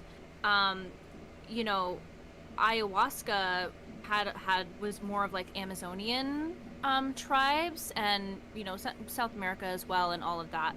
But I wanted to figure out if there were rituals or retreats with curanderas watching over and helping perform with ayahuasca.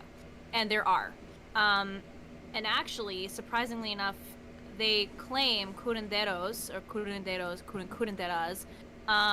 that it's best that whoever is interested in taking ayahuasca or having that experience and drinking it, do it through a curandera, mainly because they take it. I mean, not that other indigenous tribes don't take it seriously, but to a curandero, they put it into a more intimate, smaller manner than throwing you in the middle of the woods or in a jungle to take this tea and just best of luck to you. Mm-hmm. I'm not saying that's not as sacred to them. However, they, portray that or work that in their tribe there's really no right or wrong, I guess.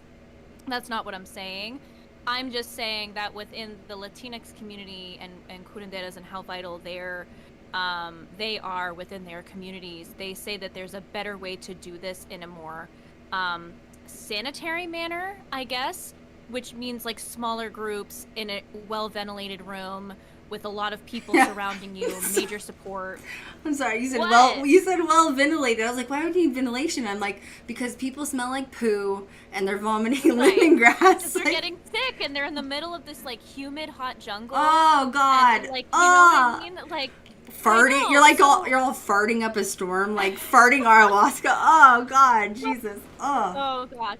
So, you know, it's hard because, you know, because then curanderas get a really bad rap of like, well, you're not better than anybody, or, you know, this and this and that. And that's true. Like, nobody's better than anybody. They all have their own practices and preferences. However, when you're bringing Western people or white people that have no idea what the heck's going on, you know, within this ritual practice, especially if not a lot of people are being informed about what's going to happen, they just go there to experience it and then it happens and they freak out. You know, it would be best to be in a better, more well-maintained atmosphere when going through this experience. And curanderos claim to do exactly that. So I just found it really interesting.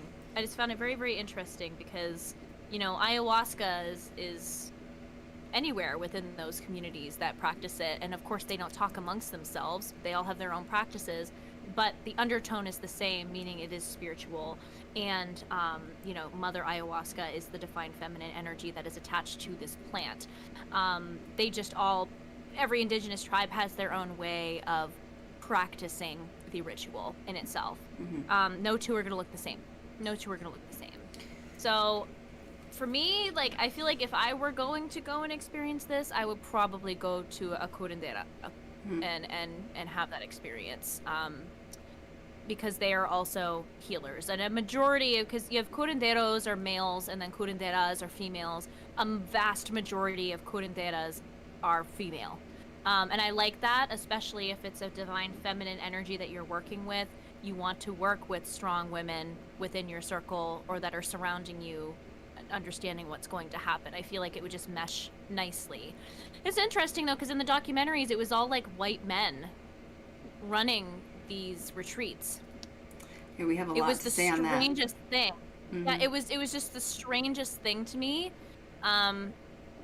So that's really all I had on that. It's just very interesting seeing the links in between curanderas and other indigenous tribes and other shamans and how they perform this, because it was like a totally different way it was being portrayed through, you know, Mexican communities rather than Amazonian tribes, and how they handle it. And again, there's no right or wrong. It's just interesting to see both viewpoints with the same undertone of healing and ridding you of your shadows.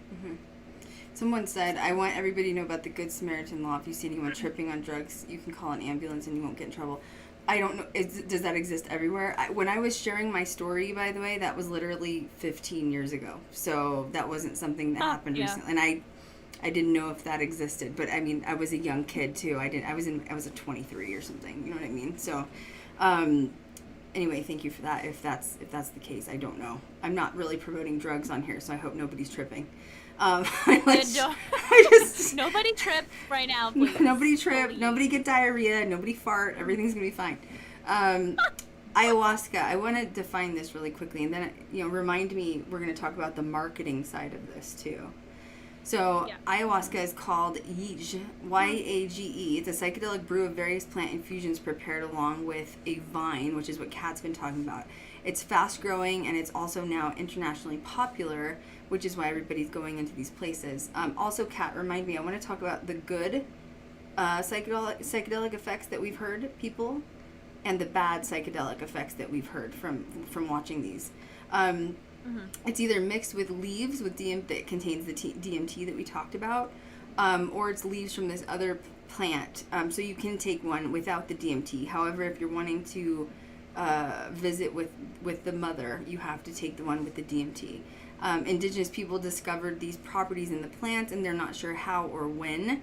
There are fights that go on between the tribes because some people say it started in Amazon, some people say it started in Central America. So what Kat found out while she was researching is, since she's Hispanic and that's her culture, they actually don't like it that the Amazonians use it the way they do. They have a problem with it. So the Amazon people claim that they've received instructions directly from the plant spirits on how to create the ayahuasca, and that's how it is created. So if you're wondering what the recipe is, and who, because a lot of people ask like, what is it? How was it made? They don't share that.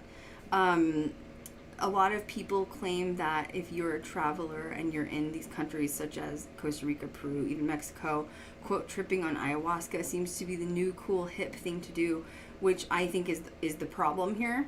You shouldn't be you shouldn't be going to have a trip. You should be going if you think that you're needing some sort of spiritual experience.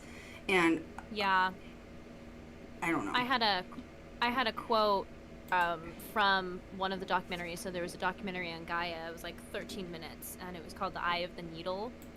And at the end, the man who went to go and like film his experience, he said, quote, ayahuasca, just like blanked on the word, ayahuasca could never be a recreational drug. It's a medicine of the indigenous tribes here and an ancient method of therapy, still mostly undiscovered by the Western science.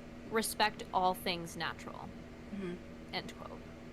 And I find that very prominent because he does have a point in saying to respect it, but it is something that's still undiscovered by Western science. So to me personally, like, I just don't think that this is something that should be going viral. Well, it's also, I think that this is something really sacred. It's strange. You know? Yeah. Well, yeah, that's because you're Hispanic and you feel that. So I totally agree with that statement. And because I respect my indigenous is Cherokee. We have shamans, but not anything like this. It's hard because I think it's being promoted as like, you don't need to go to therapy, you don't need to do shadow work, you don't need to do self-help. You should just go take ayahuasca one night and you'll get it all taken care of. And I think that that's like kind of a pussy way out of like not dealing with your shit. I don't know. It's dangerous. Well, it's dangerous. Yeah, it is. But it's like, you know, everybody has trauma. I've talked about that before too. Like, nobody doesn't have trauma. Like, you wouldn't be a person if you didn't have trauma. We all have our own trauma. And it's just weird to me that you think you can just go take a tea and then you're fine. But like, what happens? So you have the good trips and the bad trips, right?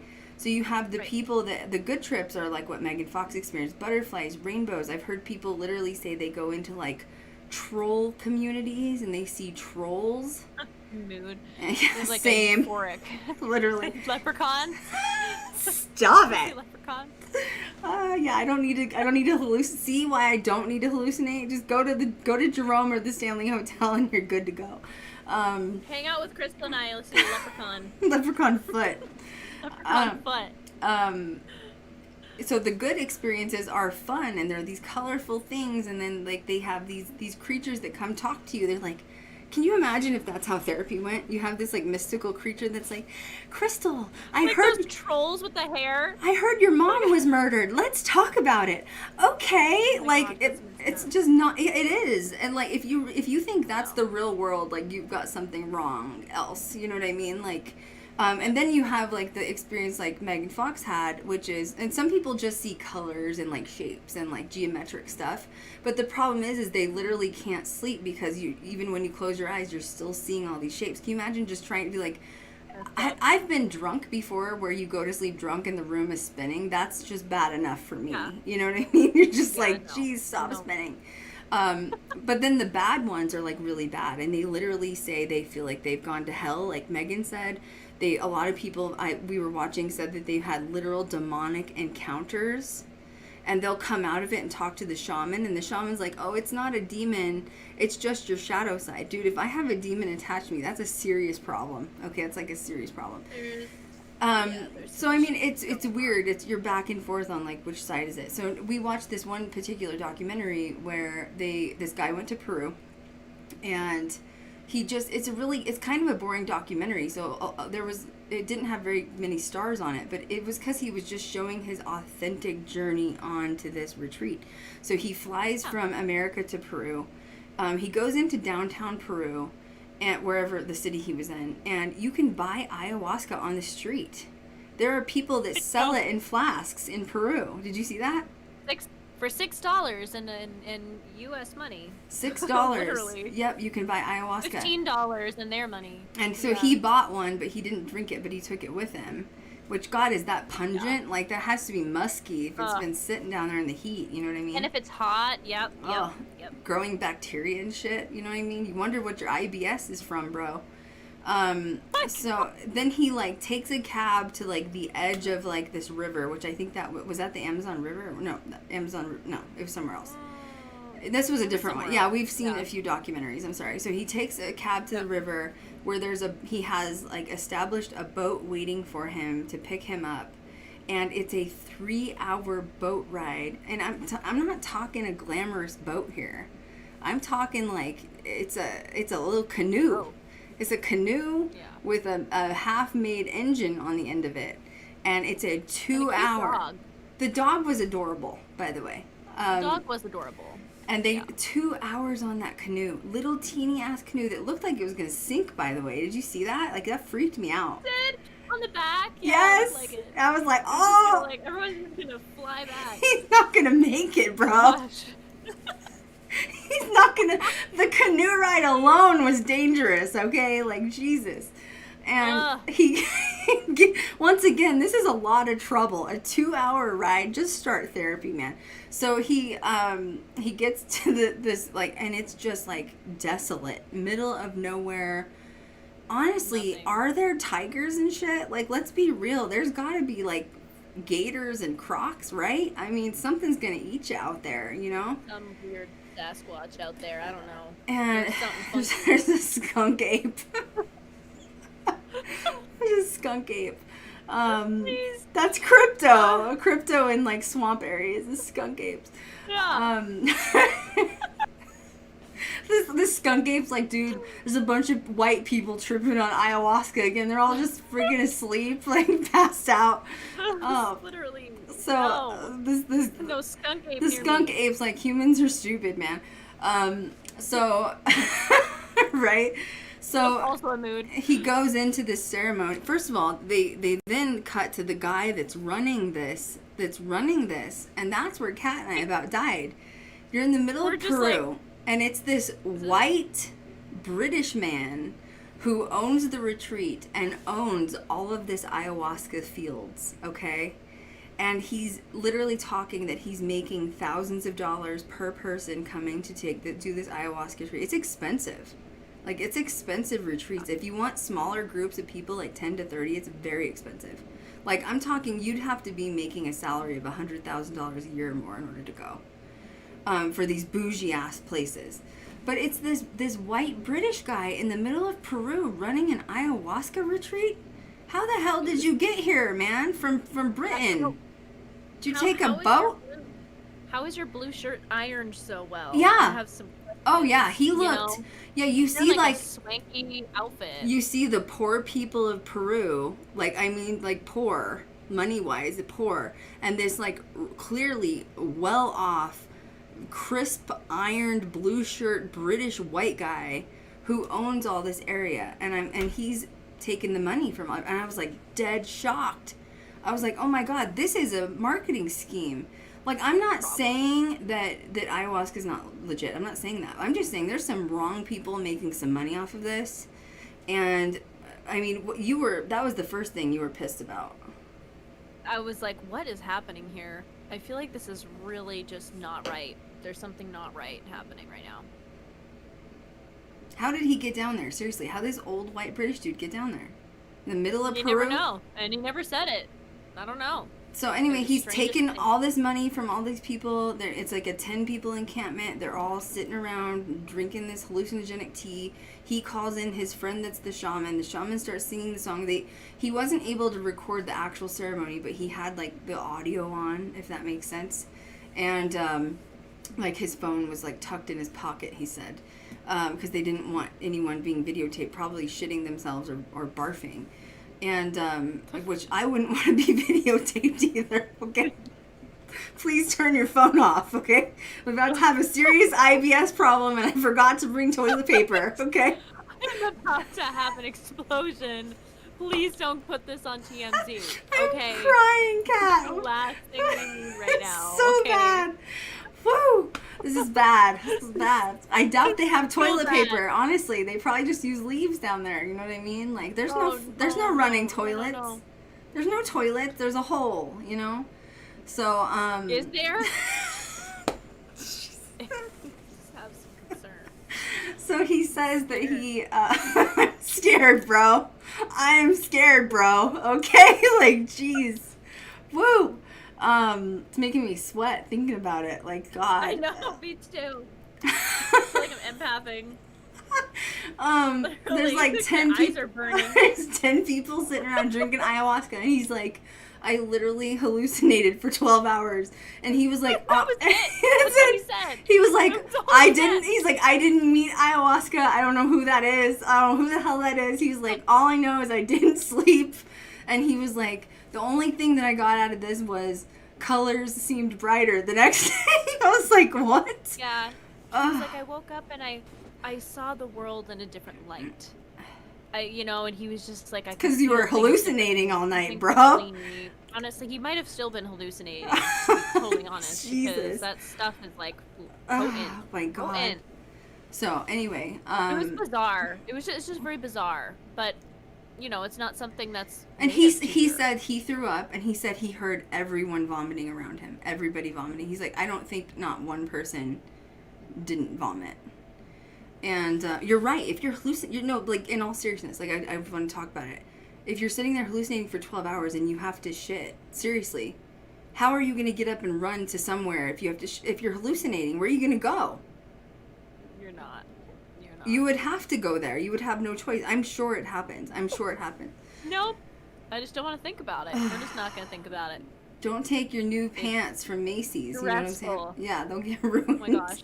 Get ruined. So, the last one was marketing you want to talk about? Well, yeah. What do you think You about have these the notes on that people one. making money on this? I mean, so, okay, I want to talk about it. So, some of the cheaper resorts, I have it pulled up. So, there's resorts all over the place, depending on where you go. There's literally lists of the best ones that we've been told, and we've been reading, the most expensive bougie resorts are Costa Rica, which is where MGK and Megan went. Obviously, we're talking about they're multimillionaires. They have actual retreat houses that you can stay in.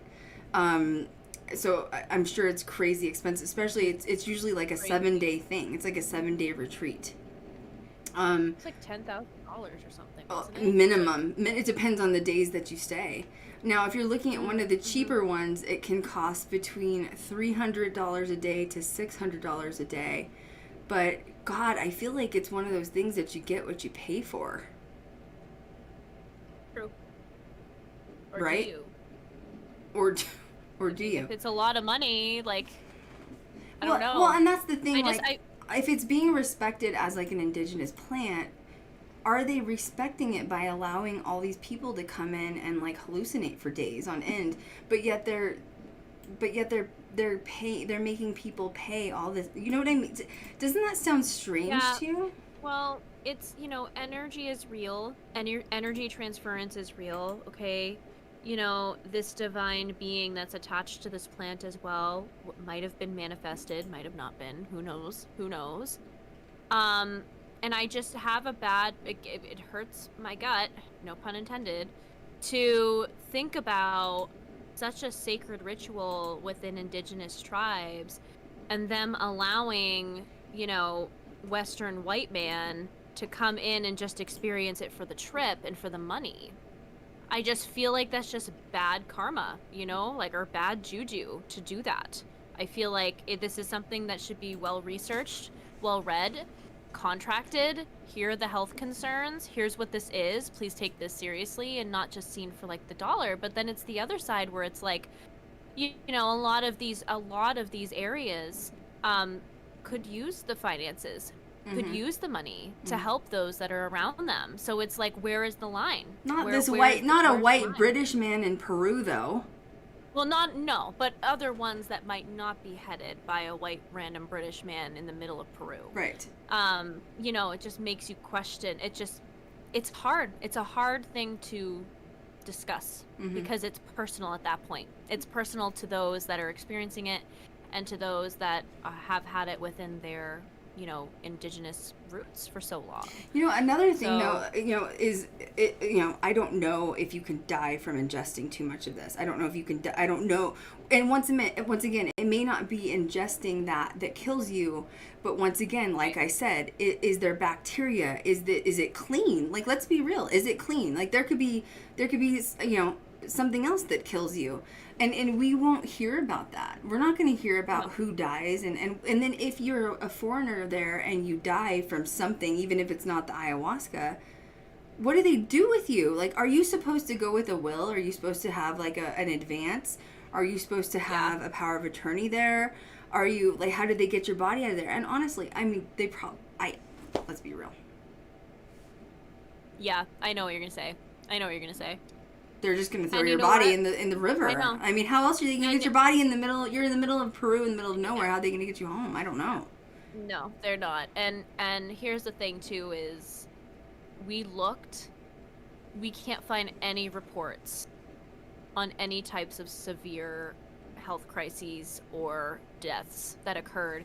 And I just know in my gut there has to have been people that have died from this. Something. I mean, And I know there's going to be people saying, oh, well, I've taken shrooms or I've done this and it's never killed me. right. I'm This is not shrooms. What if it's not the shroom, though? What if there's a deadly bacteria in how they're cooking it and you're from a very blessed country where you don't have to really worry about that kind of bacteria because you're able to use Dawn soap daily where they're not able to. And you know, you think Taco Bell was bad. Well, and oh God. Well, and allergies. Yeah. Allergies. Yeah, true. What if you're allergic? Oh my to the God. plant and you don't I didn't know? even think Can about you that. imagine? Wow. I didn't even think This is a legit thing. Like, you know, you can't just be a random Joe Schmo coming up and wanting to get a trip on ayahuasca. Dude, it's going to hurt you. There's going to be some issues. And it's hard when there's such a sacred bond to it and a spiritual experience with it to not have that energy of, like, it's disrespectful. Like, why are you walking up in here and we're welcoming you even as a tribe in the middle of the jungle? And, like, what are you doing? Mm-hmm. You know? Like, and it's just... I would like to comment on that just from my tribe, which I am registered with my tribe. Obviously, my grandmother's right off the res, you know. I respect my heritage hardcore. I know I'm white with blonde hair. My natural color is black. I'm in the sun for 5 minutes and my skin is dark. I hide from the sun because it doesn't match my hair color, you know, and you know, hashtag skin cancer. But I know my indigenous family and I've always respected them and I've passed their policies down because my grandmother, I got all of the artifacts, you know, in my family. They were all passed to me, which are really important from the Trail of Tears. But I know that in my indigenous family, if this is something they were practicing, they wouldn't allow outsiders in. I know that for a fact. So that's the part I find strange, which you're right. They probably need the money in the communities. Is probably one of the most driving factors, but it is strange. It's just, I don't know. I'm just weighing all the factors because that's how my Aquarius Moon brain works. You know what I mean? It's true, and it just makes you beg to question, like, are some forms of gatekeeping Okay. you know, especially with something this potent that doesn't seem to be overly well explained as to here's what's going to happen, here are the ingredients in it, here, you know, it's a concern. It's a concern. And with it going viral and it being Earth Day today, happy Earth Day. Yeah, right. You know, it's important to weigh all the options and see and hear other people's experiences instead of just seeing it on TikTok and then going to the middle of Peru and having an allergic reaction to ayahuasca. Mm-hmm. And you're stuck there. You know what I mean? Like, this is real life. This is a thing. This is not a trip. This is an experience, and it should be taken seriously. Don't believe what you see on the internet. Don't believe what you see online. Which is why, we wanted to do this, was to spread that awareness. No, and I find it fascinating and interesting, and I'm definitely a believer in this. And if it's something that you want to experience, don't let Kat and I, stop you from doing it. Yeah, you do you. We just like to analyze things. You guys know how we are. This is just what we do. But, I don't know. There's so much to wrap your head around with it. There's so much, if you were to take it, let's just flip the other side. In which I'm not promoting it, because I can't do that on my streams. I'm not promoting it. But if you were to take it, I just think that I think you should have already tried therapy, like Megan Fox said she did, already tried psychotherapy, and already done shadow work. Like this, you should want to try to fix yourself and do the work yourself. Like some of the trauma that we've experienced as humans, like I've been watching, I'm into like really big like spiritual leaders and spiritual ascension, and that's going to be more videos that we talk about later. You talk about these spiritual leaders, and they say you were born in this world as this like innocent little being, innocent baby. And, you were born without trauma. You didn't have trauma when you were born. However, over time, trauma happened to you. Now, when you were a child, that trauma was not your fault. You didn't cause that trauma no matter what it was, which we've all experienced trauma. However, it's your responsibility as an adult to un-F yourself, right? So, in my opinion, trying to un-F yourself doesn't mean going to the jungle and just taking some tea and calling it good. You need to want to do the work yourself. You need to put some elbow grease into this. If you want to ascend spiritually as a person, and you want to be a better person, and you want to heal yourself from your trauma, you need to put in some of the work yourself. Even if that's like depression, anxiety, going to a doctor, getting medicated, getting diagnosed, going to therapy. God, I just was in therapy. I just came out of another therapy session. I can't tell you how many times I've been in therapy. Kat's been in therapy. You know what I mean? Like, it's part of just this journey called life. This is a hard planet to incarnate on. And I think that a lot of people are looking for a quick fix, an easy fix, rip the Band-Aid. And I don't know if this is the best decision to do that. And you could have an adverse effect. I'm not the type that would want to hallucinate for 12 hours. Now, as you guys know, since my mom passed away, I have been really, really, really, I've leveled up in my spiritualism. Since January, I am in constant communication with my guides, whether that's in dreams or meditation. You wouldn't believe how quickly I can communicate with them. It's unbelievable. And I was never able to do that until my mom died, and she started coming to me, and now she's also one of my spirit guides, so she also communicates with me. So I went into a dream the other night, and I told Kat, I said, I'm going to ask my guides about this, about ayahuasca, because I was reading about it, and I was like, if this is such a spiritual thing, do I need to go do it? Seriously. Oh my gosh. I did ask Kat that. Oh my I did. gosh. I know you did. I did. I said, and it wasn't like, and I was still on the fence of like yes or no. So I went into, my sleep, and I had a meditative sleep with my guides, and I said, guides, is ayahuasca something I need to experience? And before I could even finish asking the question, they said no.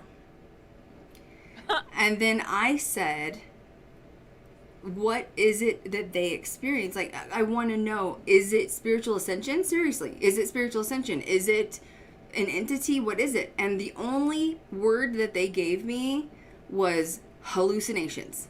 And that's all they would say. They wouldn't say anything else. So I do feel like it's also within your mind, of your mind's perception. So when I'm saying that, I mean, it's sort of like the placebo effect, right? And once again, I'm not saying that ayahuasca is not real. I think she's real. I think that absolutely, I'm indigenous. I believe she's real. But what I am saying is, if you're going to an ayahuasca retreat and you believe that that tea will heal you, it will in fact heal you. Yeah. Now, once again, through hallucinations, whatever else, whatever, it's up to you, however you believe it. But it's like the placebo effect. If you also believe you're going to do your shadow work, which Kat and I have done years of shadow work, we've done years of therapy, group therapy, you name it. I'm not, and honestly, that's the other thing I wish people would understand is when you're healing your trauma, it is a lifelong process, bro. Like it's never going to just end. Like I've done shadow work and it's never going to end. It's going to continue to pop up for the rest of my life. You just learn to live with your shadow self. You don't heal your shadow self. It doesn't go away. You merge with it. And I mean, I'm still going through it now with my mom being murdered. You know, I'm having a whole new level of shadow work that I'm having to deal with. And that's something I know I'll be fighting for the rest of my life. And I'll never heal from it. In fact, trauma like that, when someone's murdered in your life, the old version of me that you used to know, she died in January. She is dead and gone. That Krystal is gone and she is not coming back. Anyone that knew me before January of 2022, she is dead. Taylor Swift style. Can't come to the phone right now. She is dead. It's true. She died when my mom was murdered, period. She's gone. In fact, I don't even know who the new person is yet. I am still merging with my new self. And I think that's also part of trauma, is learning that over time, even through trauma, yes, you have the rain, but then you have the rainbow. Meaning the rain is my past self and the rainbow is my future self. When we live on this planet, we have 20 million different versions of ourselves that we have to learn to merge with and grow with over time. And I don't think even if you are, I mean, I don't even, you know, you have Megan Fox who said she's done therapy and psychotherapy and that's why she went to do this treatment, was to see if it would help her. But then the second night she goes into the depths of hell for 12 hours. She's like, nope, I'm good. I'll live with my trauma. You know what I mean? Like, but so my point is like, I don't know what's going to work. I don't know if it's going to work for you or not. I guess it's a personal journey. You're going to have to figure out if it's something you want to deal with or not. Personally, for me, I don't do drugs. There's no way in hell I would ever try this. There's no way I would be in fear for my life tripping out for 12 hours. And what I would see, I don't know about you. Yeah. You said no. No. Yeah. That's no. I couldn't do it. And it's not for sake of not wanting like help. You know what I mean? Like, it's just not for me. Well, also, like you said, going to the middle of a forest sounds really scary too. That's just deadly. That's like a death wish. Also, honestly. do people like hallucinate and then go to leave and they get lost? I'm sure that's happened somewhere. Right? Honestly, I'd just be afraid of like being eaten by something in the jungle because I feel like that would just happen. I feel like because the walk to get to even like in the documentaries, wasn't one of the places like 3 miles away or something, like walking? Trek in, yeah. Once they got on land? The boat first, then you had to trek in another like 3 to 5 And then you have to walk it. Literally, and it's just like a no path in the middle of the jungle. Also, can you imagine leaving the retreat, no sleep, hallucinating for a week, and having to walk 3 miles back to the boat? Woo! Jesus. With my insides on fire, literally. With no toilet paper for a week. Your butthole is raw from using the leaves, you know? Everything burns. Everything is on fire. Like, literally. Okay? I can't. I hope one of the animals takes me out, okay? Because at this point, where's the crocodile, okay? At this point, I will feed myself to the crocodile, okay? I kid, but also, I don't know. Do they sell hemorrhoid cream on the island? You know what I mean? You never know if you're going to need it. Like, I'm just saying. Honestly, there probably is an herb for that. I mean, realistically, there probably is an herb for that. Woo! Okay. Maybe that's my green witchy self coming out. It's fine. I'm coming off the ayahuasca boat now. So yeah, I think that covered it. It's interesting. It's fascinating. If you know what I mean. That's the tea. Get it? That's the diarrhea tea. I had no idea it was such a thing. Did you? No. Thank goodness we researched this stuff. Because, oh my god. I didn't. Can you imagine if we went to a retreat, Krystal? No, okay, that's the truth. If you guys want to know the truth, is that we started seeing these things pop up about it. Not that, by the way, we didn't know it was DMT. We didn't know it was, like Kat said in the No, beginning. did We not thought know. no, she thought it was mugwort. We thought it was mugwort, something similar to Maybe mugwort, something like mugwort. which is yeah, very like witchy. Yeah. And so when Kat, It is, and it's hallucinogenic. it but is. It's not Yeah, but crazy. you're also not supposed to take a frick ton because it can make you sick too. Which no, I have not taken mugwort, by the way. But anyway, Kat and I were like, oh my god, like what is this? Like, is this? And then she's Hispanic Indigenous, I'm regular Indigenous of Native American Indigenous, and we're both like, should we go to this retreat? Like, this sounds like this cool spiritual experience. Like, you're with people that are like having spiritual like ascension. Like, that was where this conversation started. Dead serious. Dead serious. Like Kat and I were like, I think like, we were talking about, oh, let's take another trip to Sedona, or should we go, like, maybe we should do something crazy, like, let's do this ayahuasca trip. And then Kat was like, well, maybe we should research it. And all of a sudden we were like, well, that wasn't quite what I expected glad it. We did that. Glad we did it. No, but it's and then true. I made defense jokes How many all day, people literally. go down there blindly and not know what they're getting into? I bet a lot of people do. I feel like if that happened to me, I would feel like I'm in the middle of like some weird culty nightmare movie where like everybody is just in a circle. That's like, a good point. bad. You watched another documentary. I didn't, and you said it felt very cult. You were watching it. You said it felt very cult-like. It felt culty. I'm not saying that the indigenous peoples there are culty. I'm just saying that the group with the white man, another white man, by the way, it just seemed a little culty to me. Like people getting in a circle, drinking tea together. They're all getting sick. I'm just think about just like a cult. And you're paying money scary. to throw up. You're paying money. Yeah. You're paying money to get sick and to drink tea that makes you vomit before you have. Like it's just. Are you saying that it sounded like Heaven's Gate? Well, Is that what you're saying? I'm just but that was before knowing like the actual legitimate spiritual experience you can have, not just on the basis of what social media is saying to go out and go do it and go try it. This is not. This is Oh my god, level shit. Kat and I show up to Costa Rica and like we get all this information and we're like, well, we just wasted 10 grand. We're leaving now. Can you guys imagine if we vlogged that? Like, no. No, well, okay, and here's another thing Kat and I said, too, because, okay, this is interesting, 'cause we're almost done, by the way. Sorry, this was a fun stream, though. This was fun. I do love history, and I do love culture, and that's really the basis of this, you know what I mean? And then we love spiritualism. But, we were talking, we watched the Playboy Bunny, what was that documentary? If you guys haven't seen it, you need to watch it. It's on A&E, right?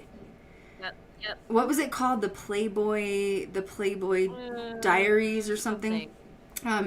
Anyway, it was basically about all these ex-Playboy bunnies that they were living in the house and like horrible Secrets of Playboy. It was all this traumatic stuff that happened, which I wasn't really familiar with. The Girls Next Door. I never watched it. I was in like 7th grade when it came out.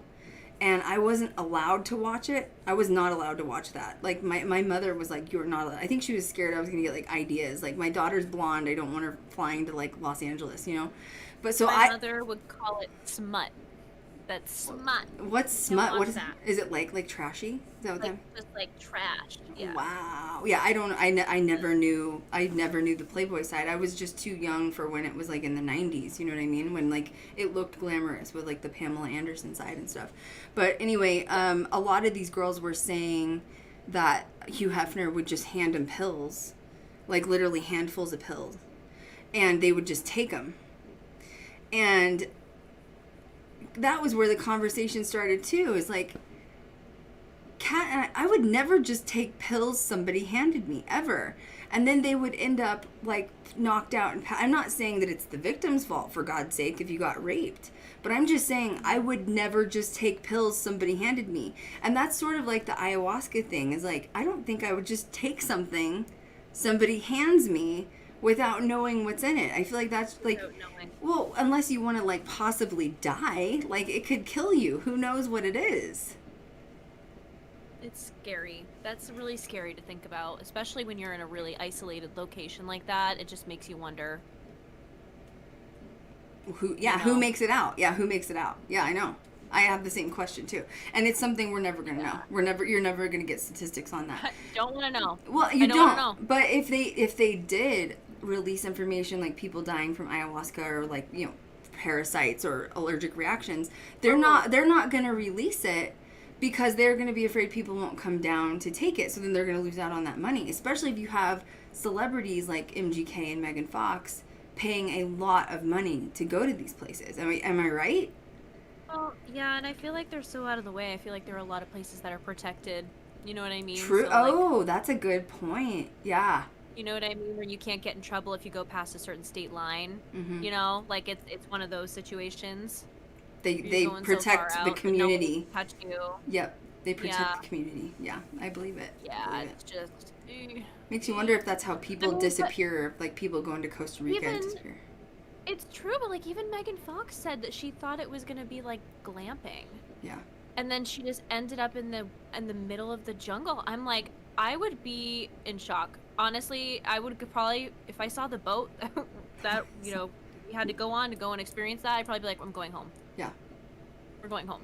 I know, Because it's it's interesting. not- It makes you wonder if people have a hard time saying no, which is also part of ascension and learning like boundaries. Like it's okay to say Well, no.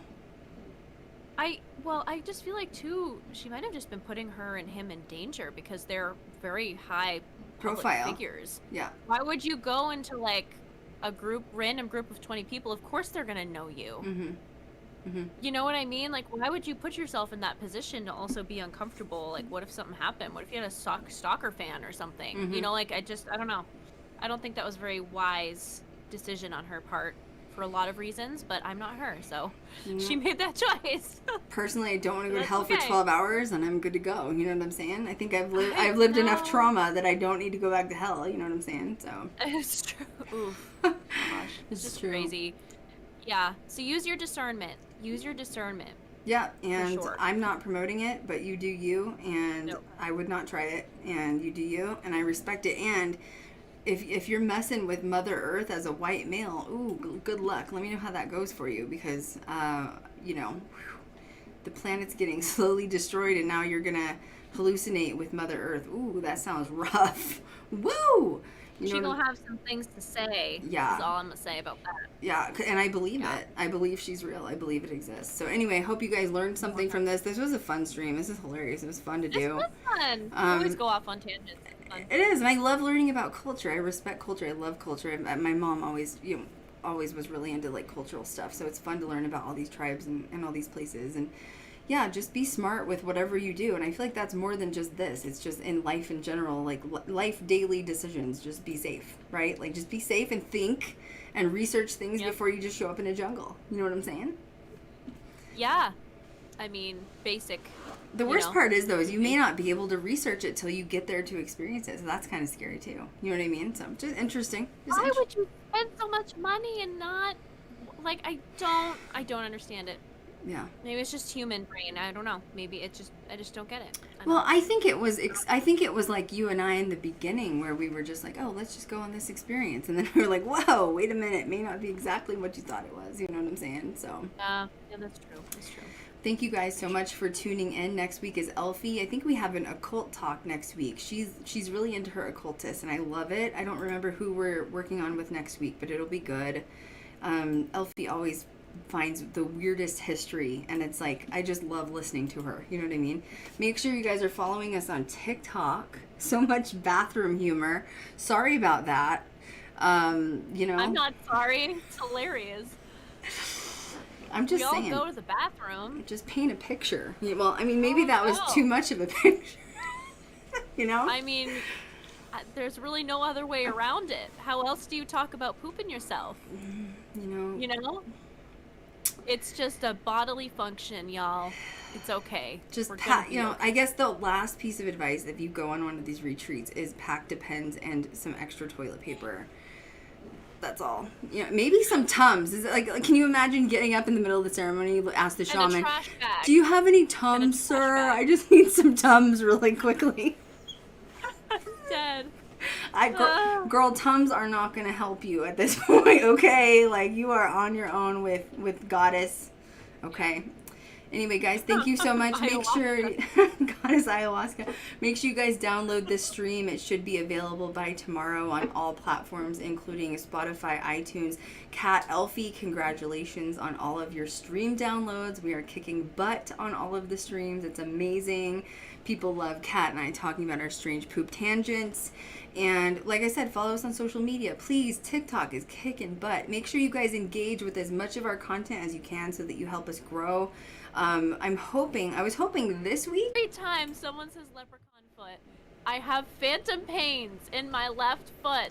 I've on my Instagram last night, just for like an hour and a half, and so many people were like, "How's the leprechaun foot?" And I'm like, "Ah!" I was like, "It's following me everywhere. Oh, it's following me." You guys are doing your job. You're doing your job. You know, Great. keep the foot going. Keep the leprechaun. You guys next time. See you later, guys.